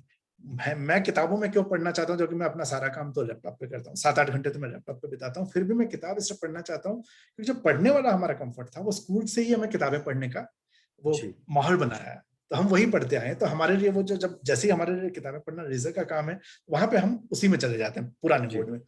अब जो हम बच्चों को पढ़ा रहे हैं वो बच्चों को हम ऑनलाइन ही पढ़ा रहे हैं। अब बच्चों की फिजिकल किताबें भी पिछले 1 साल में बहुत जगहों पे नहीं दी गई हैं, उनको ऑनलाइन ही पीडीएफ मिल गए, वही पढ़ रहे हैं। तो ये जो चेंज है, जैसे बिहेवियरल चेंज आएगा तो ये संभव है कि आने वाले समय में ये बढ़े। अब ये डिपेंड करेगा कि जब ये कोरोना का थोड़ा सा प्रभाव कम होता है, उसके बाद के जो 2-3 साल हैं, उन 2-3 साल में स्कूल्स क्या अडॉप्ट करते हैं। अगर उस ऑनलाइन को कंटिन्यू रखेंगे तो आने वाला समय कहीं ना कहीं हटा देगा इसको, फिजिकल किताबों को पीछे करेगा और प्रभाव बढ़ेगा। नहीं होता है तो मेरे ख्याल से ये चीज बढ़ेगी तो जरूर, लेकिन फिजिकल का रहेगा। हालांकि मैं हमेशा चाहता हूँ कि फिजिकल किताबें रहें, मैं उसी को देखना चाहता हूँ। अब मैं जब यूएस मार्केट देख रहा हूँ तो यूएस मार्केट में जो है हमारे से यूनिवर्सिटीज अब वो नहीं खरीदती हैं, किताबें कम खरीदती हैं। प्रिंट सेल्स हमारी डिक्लाइन पे है। और जब मैं आपको प्लेटफॉर्म की बात कर रहा था, वो ऑनलाइन प्लेटफॉर्म ज्यादा खरीदा जा रहा है। तो वो बच्चे भी जो है कहीं उसके साथ कंफर्टेबल है। उनको रिसर्च की दुनिया के अंदर तो ऑनलाइन का ही प्रभाव बढ़ा है किताबों से, क्योंकि उनको अब क्या इजी हो गया है कि वो उसके अंदर कहीं भी बुकमार्क कर सकते हैं। उनके पास एक जगह पे वो सारे नोट्स सेव हो जाते हैं। किताब के अंदर उन्होंने मार्क किया, कहीं पर लिखा, या उसके नोट्स बनाने पड़ते हैं, उनको रखना पड़ता है, फिर वो 4 किताबें पलट के देखते हैं। तो रिसर्च की दुनिया के अंदर ऑनलाइन जो है ज्यादा ईज क्रिएट कर रहा है। लेकिन फिक्शन की दुनिया में अभी भी पेपर बैक रूल कर रहा है। जी, जी। इतनी बढ़िया तरीके से आपने ये बात बताई हमारे दर्शकों की, मतलब कैसे-कैसे तब्दीलियाँ आ रही हैं समाज में, लेकिन किताबों को एकदम ज़िंदगी से निकाल पाना असंभव सा है, और होना भी चाहिए क्योंकि उसका अपना एक अपना चार्म होता है। आप देख सकते हैं वो पन्ने पलट के थोड़ा-सा एक जो कनेक्ट मिल पाता है हम लोग को अपनी किताबों से, एक जो सुकून मिलता है वो वहीं रहता है। एक मेरा आपसे सवाल है, और सवाल से ज्यादा ये शिकायत मैं कहूंगा बच्चों की मैं आपसे रखना चाहता हूँ, वो ये है कि जब आप किसी भी बड़ी कंपनी में काम करते हैं, सिर्फ आप ही की कंपनी नहीं, ऐसे जो बड़े बड़े प्रकाशन है, उनकी जो दाम होते हैं बहुत महंगे होते हैं, बच्चों के लिए बड़े प्रोहिबिटिव भी होते हैं। और हम लोग तो अभी भी देखिए डेवलपिंग कंट्री, आपने बताया कि सीकर का आपने उदाहरण दिया, और न जाने ऐसे कितनी जगह है हमारे देश में जहाँ पे बच्चे मेरिटोरियस हैं, पर हो सकता है माता पिता के पास इतना पैसा ना हो कितनी महंगी किताब खरीद सकें, या यूनिवर्सिटी में भी अगर वो मान लीजिए लाइब्रेरी में एक ही किताब उपलब्ध है तो हर बच्चा उसको एट द सेम टाइम उसको सब्सक्राइब नहीं करा सकता। तो ये बड़ी परेशानी देखने को मिलती है, और कोर्ट ने भी इस चीज को पहले देखा। मेरे ख्याल से दिल्ली विश्वविद्यालय के भी कुछ केस हुए, शायद लॉ फैकल्टी का था, किसी का था, जहाँ पे एक हमारे बड़ी साथ प्रेस भी हुआ था। जी आप शायद आप हमारे ही के साथ हुआ साथ था कि वो फोटोकॉपियर के जी ऊपर केस आ गया था कि आप इस किताब को जी फोटोकॉपी करके बच्चों को एक तरीके से मुफ्त में बांट रहे हैं। हाँ तो जो युवाओं का, क्योंकि आप भी छात्र नेता रह चुके हैं, आप भी एक युवा थे, अभी भी हैं, मैं नहीं कह रहा, हम लोग बूढ़े हो गए, लेकिन इस मैं तो परेशानी दिल को से 19 का हूँ। जी जी आप भी समझते हैं, मैं भी समझता हूँ। तो इस चीज को हम कैसे इसका समाधान पा सकते हैं कि देखिए हमारे देश में अगर 5,000 रुपए की कोई किताब बिकती है तो बाकी में बहुत महंगी किताब मानी जाती है। बहुत जी एक कॉस्ट सेंसिटिव और प्राइस कॉन्शियस मार्केट है हमारी, है ना। और मध्यम वर्गीय परिवार, निम्न मध्यम वर्गीय परिवार ज्यादा है, और बच्चे अच्छा करना चाहते हैं। तो इसके लिए आप क्या सोल्यूशन सोच सकते हैं, कैसे इसको किया जाए? ई बुक का आपने जैसे जिक्र किया कि डिजिटल चीजें हो रही हैं, पर अमेरिका यूके में शायद आसान है क्योंकि उनकी करेंसी जो स्ट्रांग है, एक उनका जो कल्चर है वो हमसे बहुत फर्क है। इंडिया में हम इसको इसको कैसे अडॉप्ट कर सकते हैं? यहाँ पे वही फिर से वही पिछली वाली बात ही कहूंगा कि सरकार का रोल, क्योंकि पहले जो आप कह रहे हैं वही मुझे भी लगता था कि यार इतनी महंगी किताब है, हम कहाँ से खरीदें इतनी महंगी जी किताबें। और कई बार तो ऐसा होता है उस बुक में से मुझे एक ही चैप्टर चाहिए, जी तो जो फोटो कॉपी होती है उसी में होती है कि वो आपको पता है कि इस कोर्स के लिए 4 चीजें, और दिल्ली यूनिवर्सिटी का केस भी शायद वही था। तो ओयूपी, सीयूपी और टीएनडीएफ ये तीनों उसमें थे। तो वहां पे जो है वो एस्पेक्ट हम जब उधर हैं तो उधर देखते हैं। अब जब मैं इस साइड में आया हूँ तो मुझे दूसरा एस्पेक्ट इसका समझ में आता है कि पब्लिशर्स की समस्या क्या है। जब एक किताब लिखी जाती है तो किताब में राइटर का अपना एक पूरा वो एफर्ट्स लगाते हैं। वो लगाने के बाद वो भी कहीं ना कहीं उसके बदले में चाहते हैं कि उनको कुछ मिले, तो वो उसको चाहेंगे। एट द सेम टाइम जो समस्या आती है पब्लिशर की कि वो प्रिंटिंग कॉस्ट से लेकर डिस्ट्रीब्यूशन कॉस्ट, वो उनका अपना खर्चा है, वो जो सैलरीज उनको देनी है वो देनी है, तो उनका एक जी फिक्स कॉस्ट तो आ ही जाता है। अब वो फिक्स्ड कॉस्ट जो है फिक्शन में अगर आप देखें 150-200 की किताबें इसलिए होती हैं क्योंकि वहां पे वो किताबें बड़ी संख्या में बिकती हैं। लेकिन जब एजुकेशन की किताबें हैं तो एजुकेशन की किताबों में हमारे यहाँ वो जो पैटर्न है, जो आप पूछा थे कॉमिक्स ज्यादा बिकती है, ये तो ये हम मजबूरी में खरीदते हैं। तो जी हमारे यहाँ ऐसा जो है, अगर मैं अब मार्केटिंग में आ गया हूँ तो मेरे को याद नहीं है कि मैंने बहुत ज्यादा किताबें मार्केटिंग के ऊपर आगे खरीदी हूँ जी कि मैं कुछ नया सीखूं या एडवर्टाइजिंग में कुछ नया आ रहा है तो मैं कुछ नया देख लूं। तो ऐसा बहुत कम हुआ है कि मैंने खरीदी हूँ, मजबूरी हुई है तो खरीदा है। और ये हर प्रोफेशन के साथ होता है। तो हम जब बात कर रहे हैं, हम लॉ की भी बहुत किताबें पब्लिश करते हैं, तो जो वकील बन गए प्रैक्टिशनर्स हैं उसमें से कितने ऐसे लोग हैं जो किताबें खरीद रहे हैं, तो संख्या कम हो जाती है प्रैक्टिशनर की। यूनिवर्सिटी तो हमारी मेजर बाइंग जो है वो यूनिवर्सिटी के थ्रू रह जाती है, जी यूनिवर्सिटी उसको खरीदती है, वो बच्चों को देती है। तो वहां पे वो कॉस्ट रिकवर करने के लिए वो प्राइसेस को बढ़ाना पड़ता है, और ये मान के चलते हैं कि यूनिवर्सिटी इसको खरीदेगी और बच्चे इसको लाइब्रेरी से उठाएंगे। तो बाकी कंट्रीज में ये समस्या इसलिए इतनी नहीं आती कि वहां पे यूनिवर्सिटी वाकई में उतना खरीदती है। हमारे यहाँ यूनिवर्सिटीज का फंड ही नहीं है। 700 से ज्यादा यूनिवर्सिटीज हैं जिनके लाइब्रेरी बजट जो है पिछले 2 साल में 0 के आसपास थे, या इतना कम था कि वो नहीं खरीद सकते, उनके पास सिलेक्टेड बजट है। जी तो यहाँ पे अगेन वही काम फिर से आ जाता है कि इसको जो कहीं ना कहीं रिकवर करना है तो गवर्नमेंट कर सकती है। हालांकि एक बड़ा इंटरेस्टिंग सा मॉडल अभी आया है ओपन एक्सेस। ओपन एक्सेस के अंदर अब हाँ, जो बीच में लगा था हैंग हो गया। तो जी ओपन एक्सेस के अंदर जो है ये फ्री अवेलेबल होता है स्टूडेंट्स को, और इसमें जो पैसा दिया जाता है ये ऑथर के द्वारा ही दिया जाता है, जो रिसर्चर हैं वही इसको देते हैं। और उनको पैसा कहाँ से आता है, कई बार तो ऐसा होता है कि ऑथर को लगता है कि मैं इस विषय पर रिसर्च किया और ये पढ़ा ही जाना चाहिए, वो पब्लिशर को पेमेंट करते हैं और उसके बाद वो मार्केट में किताब उनके बिहाफ पे आ जाती है। या फिर उनको कई बार गवर्नमेंट की फंडिंग होती है, या बहुत सारे ऐसे ऑर्गेनाइजेशंस हैं जो एक सब्जेक्ट एरिया में रिसर्च करवाना चाहते हैं और चाहते हैं कि इस रिसर्च को ज्यादा से ज्यादा लोगों तक पहुंचाया जाए।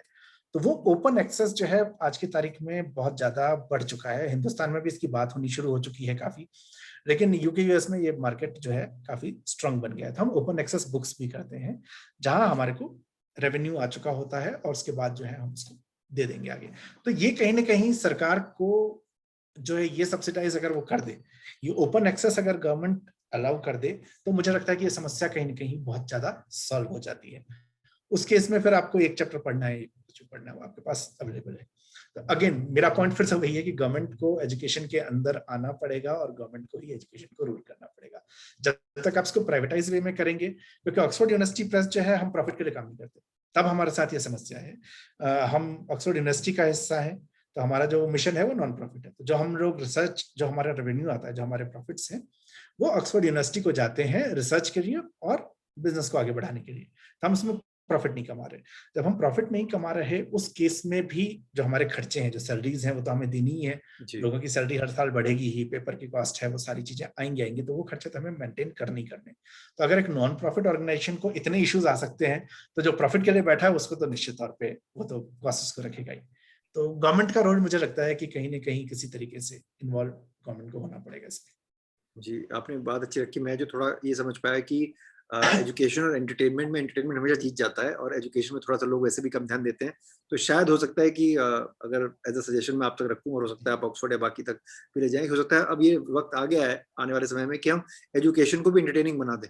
अगर ऐसा करेंगे या बिल्कुल। उसको कॉमिक कॉमिक के फॉर्म में कुछ हम भी कैरेक्टर क्रिएट कर दें, मान लीजिए अगर हम कभी कुछ ऑथर करना चाहें, आप हमें हीरो बना दीजिए उस कॉमिक का, तो कुछ शायद लोग पढ़ना शुरू कर दें अपनी रुचि से, पता नहीं।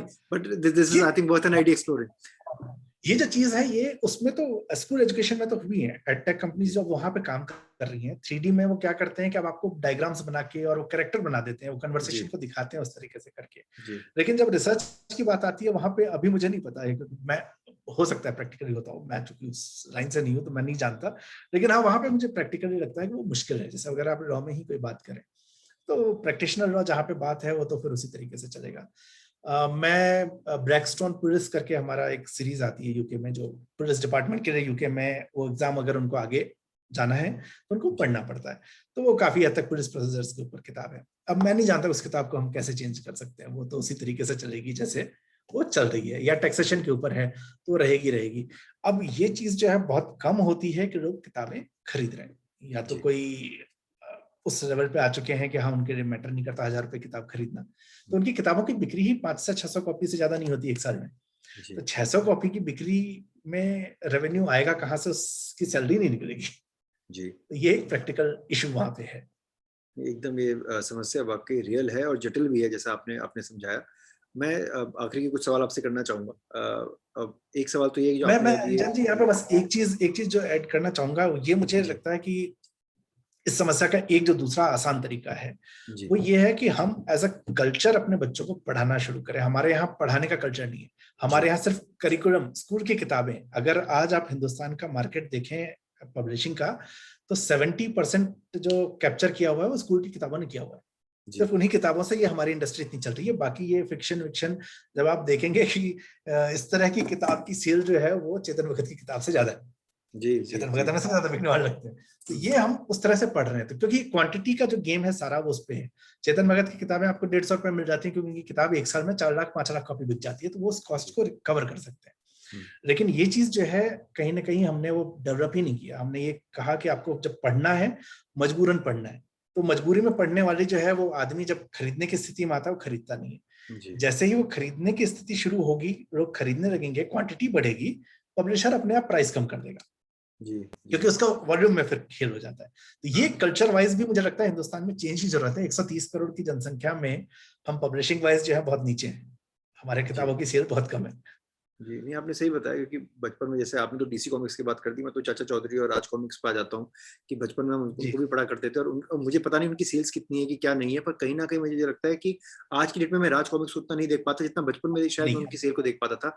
जैसे अगर आप देखेंगे, अगर आप रेलवे स्टेशन में भी जा रहे हैं तो कहीं न कहीं कॉमिक्स दिख जाया करती थी, वो भी कम हो गई है अब। ये अब कम आपने हो सही गई। बात की एकदम, जो जो पढ़ने का हो और पढ़ाई चाहे आप कॉमिक्स की करें, चाहे आप फिक्शन की करें, नॉन फिक्शन की करें, लेकिन जो कल्चर डेवलप करने वाली बात है, आपने एकदम साझा की क्योंकि स्कूल में इतना बर्डन बच्चों पे हो जाता है और वो होता है कि ये किताब आपने पढ़नी ही पढ़नी है, तो उसकी तो वॉल्यूम बिकेगी बिकेगी क्योंकि इतने स्कूल हैं, बिल्कुल। सीबीएसई ने सिलेबस दिया हुआ है, वो आप पढ़ेंगे ही पढ़ेंगे, स्टेट बोर्ड का जो भी अपना हम्म। अपना है।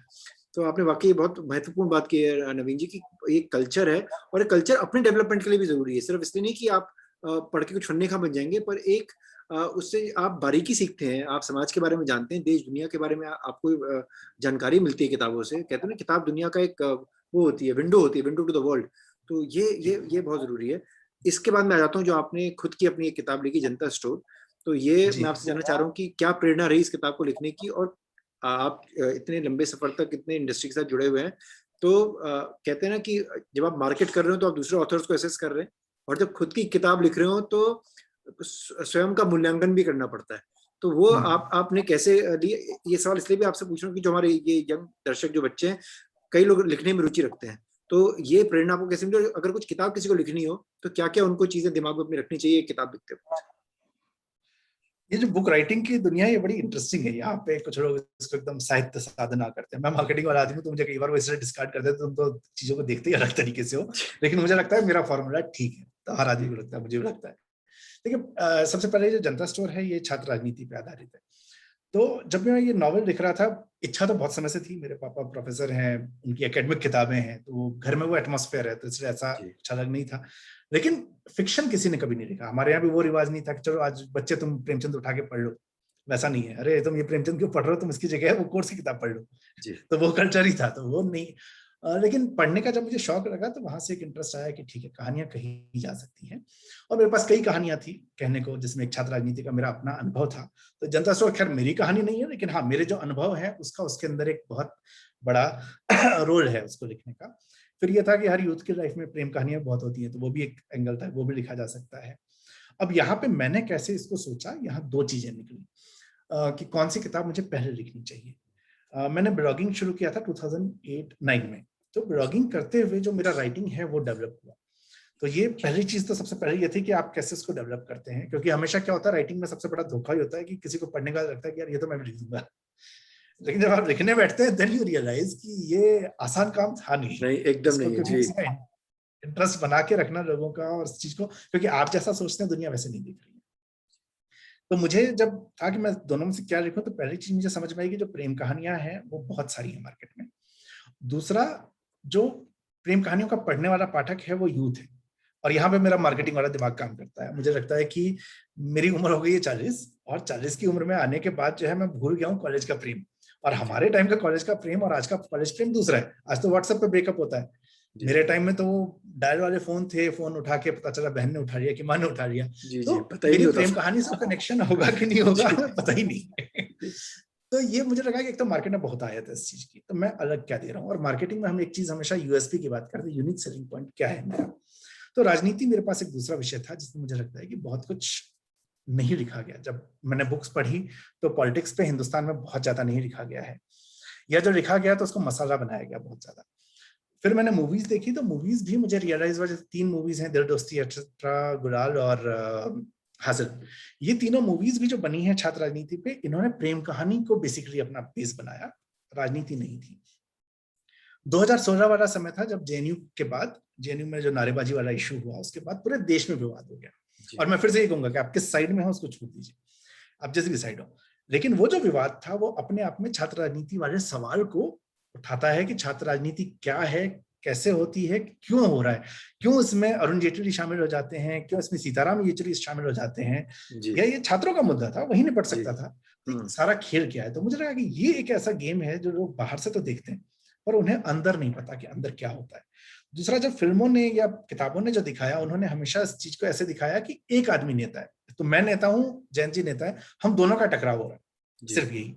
लेकिन एक्चुअल में जो छात्र राजनीति और उसमें छात्र संगठन भी बहुत ज्यादा इन्वॉल्व है, तो इन छात्र संगठनों के अंदर जो पॉलिटिक्स होती है वो नहीं दिखता।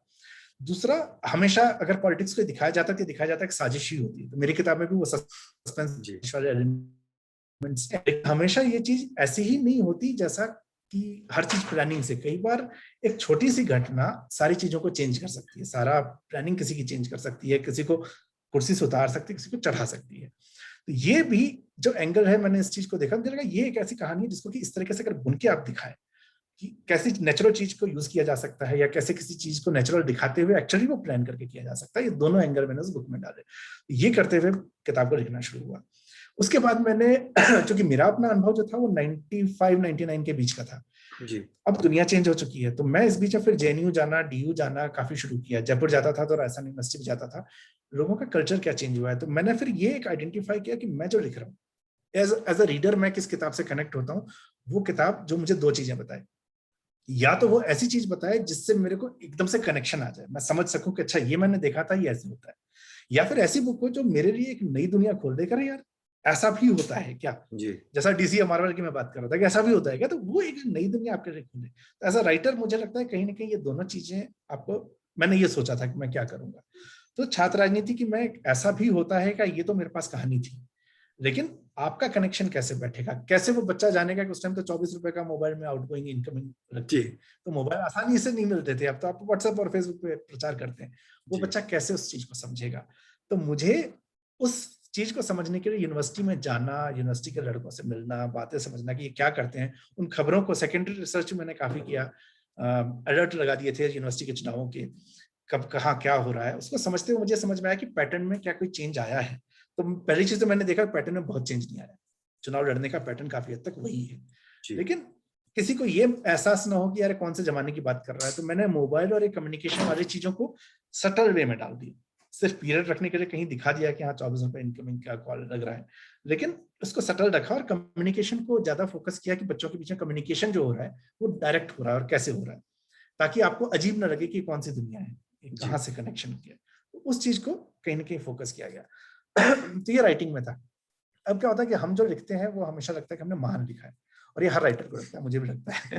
तो ये जो महानता वाला एंगल है बीच में अपने को छोड़ना पड़ेगा, और यहाँ पे मुझे लगता है पब्लिशिंग इंडस्ट्री में काम करना मेरे लिए हेल्पफुल था काफी। जी क्योंकि जब मैं किताबें पढ़ता हूँ और मैं कई लोगों को एसेस करता हूँ, तो मैं देखता हूँ कौन सी चीजें हैं जो इसके अंदर ठीक होंगी, कौन सी नहीं होंगी।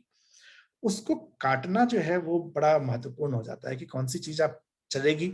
अगर आप खुद इस चीज को एनालाइज ढंग से कर पाए तो बहुत ही बेहतर है, नहीं कर सकते तो कम से कम 2-3 आपके ऐसे दोस्त हों जो बहुत पढ़ते हैं, और वो दोस्त जब आपको ये बताएं कि ये खराब है, तो उस खराब के लिए या तो आपके पास जस्टिफिकेशन है कि मैंने ऐसा क्यों सोचा, क्योंकि ये आप करके उनको बता सके कि तुम इसको इस एंगल से भी सोचो, क्योंकि हो सकता है जी उन्होंने ना सोचा हो, कोई और इस एंगल से सोचे। या फिर आप इस चीज को स्वीकार कर लें, इस पर तर्क करें और स्वीकार करें कि हाँ ये चीज ठीक नहीं है और इसको मुझे चेंज करना पड़ेगा। वो ओपननेस आपको एक अच्छी किताब लिखने के लिए हमेशा चाहिए। और मैं ये मानता हूँ कि जब आप अगर चाहते हैं कि पहली किताब आते ही बिके, तो आप किताब लिखने की जल्दी ना करें, रिसर्च पे समय लगाएं, अपना राइटिंग बैकग्राउंड क्रिएट करें। जो मेरे साथ किताब आते ही, सो दैनिक जागरण क्या करता है कि हर 3 महीने का बेस्ट सेलर लिस्ट निकालता थी, ये उसमें टॉप 10 में थी। जी वो 3 महीने की सेल्स को बेस बनाते हैं। मेरी किताब आई थी 12 दिसंबर को, और जब उन्होंने जनवरी में उसको लॉन्च किया, अक्टूबर नवंबर दिसंबर का, तो ये उस टॉप 10 के अंदर थी। ये जो 18 दिन में मैंने बाकी लोगों की 3 महीने की सेल्स से कम्पीट किया था, उसका कारण जो था वो पिछले 8-9 साल की मेरी मेहनत थी, जब मैं ब्लॉगिंग करते हुए खराब लिखा, ठीक लिखा, अच्छा लिखा, और मुझे फीडबैक आते रहे, उसको मैं इंप्रूव करता रहा। तो वो मेरा एक ऑडियंस का बेस भी बन गया था कि ये लोग जो है मुझे पढ़ना चाहते हैं। वो उन्होंने आते ही किताब खरीदी। तो ये चीजें जो है ये सब आपको कहीं कहीं हेल्प करेंगी कि आप लिखिए, कोशिश कीजिए कि इस दुनिया में ऐसा कुछ भी नहीं है जो नहीं लिखा गया। ये सबसे पहली चीज, हम यूनिक नहीं लिख रहे हैं। यूएसपी मैंने कहा था, लेकिन यूनिक हम कुछ नहीं लिख रहे। लिखा सब कुछ जा चुका है, उसको दिखाने का तरीका कैसे चेंज होगा वो हमें देखना है। कार का एग्जांपल लेते हैं, कार तो 4 पहिए सब में है, आगे इंजन होगा, पीछे बोनट होगा, सबको पता है वैसा ही होगा। वो जो डिजाइन के अंदर जो चेंजेस होते हैं उसके बेस पे आप डिसाइड करते हैं कि अरे यार ये कार खरीदी जाए, इसकी इस कार की डिजाइन अच्छी लग रही है। रेड कलर की कार पहले भी आती थी, अब वो मेटेलिक रेड हो गई, फिर वो वाइन रेड हो गई। वो जो उसी रेड के अंदर जो चेंज देना था, उस रेड के बेस पे आप डिसाइड कर रहे हैं कि मैं ये वाली रेड कार खरीदूंगा।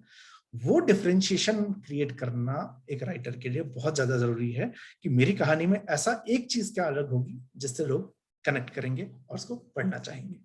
तो ये मेरा यही थॉट प्रोसेस था। जी नहीं, आपने इतनी बढ़िया बात बताई कि किस तरीके से बहुत सारी चीज, सिर्फ ये कोई बच्चा आज सोचे कि मैं आज ही लिख के फन्ने का बन जाऊं, ये ना सोचें आप, बहुत मेहनत लगती है। नमी जी ने इतनी रिसर्च की है, खुद भी अपने छात्र काल में वो नेता भी रहे हैं, और उन्होंने जेल भी देखी, पुलिस भी देखी, छात्र राजनीति भी देखी, इतने उनका रिच एक्सपीरियंस रहा। उसके बाद उन्होंने किताब लिखने का सोचा, और सिर्फ इसके लिए नहीं कि लिखना चाह रहे थे, ब्लॉगिंग की, ब्लॉगिंग के साथ साथ रिसर्च की। और आपने जो एक बहुत अच्छी बात कही नवीन जी, कि काल्पनिकता और वास्तविकता का जो मिश्रण होता है, जो हम फिक्शन राइटिंग में कई बार देखते हैं, वो बहुत सुंदर तरीके से उसका वर्णन हो जाता है। मैं भी आपकी किताब आज ही अमेज़न में ऑर्डर करके लूंगा, और जो हमारे दर्शक जब भी हम इस एपिसोड को अपलोड करें उनसे भी अपील करूंगा, हिंदी की किताब है, पढ़िए। मेरे ख्याल से सरल भाषा में ही लिखी होगी, नवीन जी से अभी तक आप सहमत होंगे इनकी भाषा समझ के, कि भाषा में वो अच्छी पकड़ है नवीन जी की, और इतनी भारी भरकम भाषा नहीं बोलते कि आपको समझ ही ना आए। तो वही मेरा जनता स्टोर से भी मेरी यही अपेक्षा, और आज मैं जी आपसे वादा करता हूँ कि मैं किताब जरूर आज ऑर्डर करूंगा। मैं इनफैक्ट बिल्कुल। इसके बारे में देख रहा था आपसे बात करने से पहले, और आज का आपका मैंने काफी समय लिया नवीन जी, लेकिन जाते जाते जो हमारी परंपरा है इस चैनल की, उसके चलते मैं आपसे 2 शब्द कहने को बोलूंगा, जो जिसको हम कहते हैं कि टिप्पणी आप रखिए हमारे युवा दर्शकों के लिए। और मैं ये बता दूं आपको, जब मैं युवा कहता हूँ, मेरा मतलब सिर्फ यूथ से नहीं होता, मेरा मतलब उन सभी से हुआ young at heart and young in mind. तो उनके लिए आप 2 बातें साझा कीजिए। तो मैं 2 टिप्पणी से पहले मार्केटिंग वाला दूं ना, देखिए किताब जो है मेरी, अगर आपको हिंदी नहीं पढ़नी आती है तो भी दिक्कत नहीं, अगर हिंदी समझते हैं तो किताब स्टोरी टेल पे ऑडियो में भी है, तो आप उसको सुन सकते हैं। तो ये भी एक ऑप्शन हमारे पास है। देखिए जितने लोग आप देख रहे हैं, मेरी जो अभी तक की लर्निंग है, जो चीजों को हम लोगों ने इम्प्रूव किया हमेशा, तो हमारे पास हमेशा एक स्कोप होता है इम्प्रूवमेंट का। ये चीज जो है मुझे बहुत जल्दी समझ में आ गई, और इस चीज को मैंने हमेशा स्वीकार किया कि दुनिया चेंज हो रही है। आज मैं जिस चीज में एक्सपर्ट हूं, कल को मैं फिसड्डी हो जाऊंगा। तो ये जो चेंजेस हैं, ये चेंजेस हमें बहुत जरूरी है हमारे लिए समझना, और उस चेंजेस के हिसाब से अपने आप को आप तैयार रखिए। जब मैंने मार्केटिंग शुरू की थी तो ट्रेडिशनल मार्केटिंग होती थी, अखबार में विज्ञापन दिए जाते थे, रेडियो पे होता था। एफएम चैनल आ गए तो वो रेडियो का मीडियम चेंज हो गया। उसके बाद डिजिटल मार्केटिंग आ गई, डिजिटल मार्केटिंग के अंदर हम आ गए, फिर एसईओ आ गया। तो नई चीजें आ रही हैं, तो वो आपको अडॉप्ट करना पड़ेगा। अगर लॉ फील्ड की बात करें तो कानून चेंज होता जा रहा है, तो वो आपको तैयार रहना पड़ेगा। तो फर्स्ट थिंग इज एडेप्टेबिलिटी। आप इस बात को हमेशा मान के चलें कि आज की नॉलेज जरूरी नहीं है कि कल भी वो रहे, तो अपने आप को अपडेट आपको हमेशा रखना पड़ेगा। ये मैंने पहली चीज अपने लिए मंत्र एक बना रखा है। दूसरा है कि किसी भी चीज का शॉर्टकट नहीं है। बहुत सारे तरीके आपको दिखेंगे कि ऐसा कर लीजिए, वैसा कर देते हैं, इधर से देख लेते हैं, लेकिन जब तक आप अपनी जब मेहनत किसी चीज को लेके करते हैं ना, तो आपके अंदर खुद ही कन्विक्शन आता है उस चीज को कहने के लिए, उस चीज को लिखना चाहते हैं, बताना चाहते हैं या करना चाहते हैं। वो कन्विक्शन अपने आप जो है कहीं ना कहीं काम करता है। मैंने जब डिजिटल मार्केटिंग शुरू किया था तो मेरे लिए मुश्किल था कि मैं डिजिटल मार्केटिंग को, क्योंकि मैं ट्रेडिशनल मार्केटर हूं, तो एचआर वाले सेलेक्ट नहीं करते। कोर्स कर दिया, मैंने एक वेबसाइट बनाई indianshortmovies.com करके, और उस पर मैं यूट्यूब से एम्बेड करता था। और उस वेबसाइट को बनाने के लिए जो मैंने सीखा था प्रैक्टिकली, मैंने उस चीज को करके देखा। सोशल मीडिया एडवर्टाइजिंग मैंने की, उसके लिए गूगल एडवर्टाइजमेंट मैंने खुद करके देखे। उसके बाद जब मैं इंटरव्यू देने गया था तो कन्विक्शन था कि ये मैंने किया है, मुझे पता है। और अगर कोई आदमी उसके बाद मुझे टेक्निकली फंसाता है कि ये ऐसे कैसे करोगे, तो वो चैलेंज भी मैं जानता हूँ कि हाँ ये चैलेंज आ सकता है मेरे सामने। तो इसलिए शॉर्टकट नहीं है, किसी भी चीज के लिए आप वो एफर्ट्स पूरे रखें। तो यही है, अगर मैं जो इसको बड़े में कह दिया, शॉर्ट करके 2 लाइन में कहता हूँ। फर्स्ट, चेंज करते रहिए, एडेप्टेबिलिटी रखिए, अपने आप को अपडेट करिए। और second, there is no shortcut, आपको वो मेहनत करनी पड़ेगी। जी, बहुत बहुत धन्यवाद नवीन जी, आप हमसे जुड़े, इतनी अच्छी आपने बातें साझा की हमसे, हमारे दर्शकों के लिए। आपका तो बहुत बहुत धन्यवाद करता हूं मैं, और साथ ही अपने दर्शकों से अपील भी करता हूं कि जो हमने आपको बताया शुरुआत में भी कि हमारी जो कोशिश है, जो हमारी छोटी सी मुहिम है इस चैनल के थ्रू, देश दुनिया और जगत से अच्छे अच्छे लोगों को लाके आप तक रखें, उनकी जीवन गाथा के बारे में आपको बताएं, ताकि आप लोग भी कुछ सीखें, अच्छी बातें सीखें और दूसरों को भी सीखने में हमारी मदद करें। इसका सबसे सरल तरीका है, हमारे चैनल को लाइक करें, शेयर करें और सब्सक्राइब करें, ताकि दूसरों तक भी संक्रमण के इस बुरे दौर में अच्छी बातें जा सकें। और इसी के साथ दोस्तों, आज के एपिसोड में आपसे अलविदा लेना चाहूंगा। Until next time, see you soon.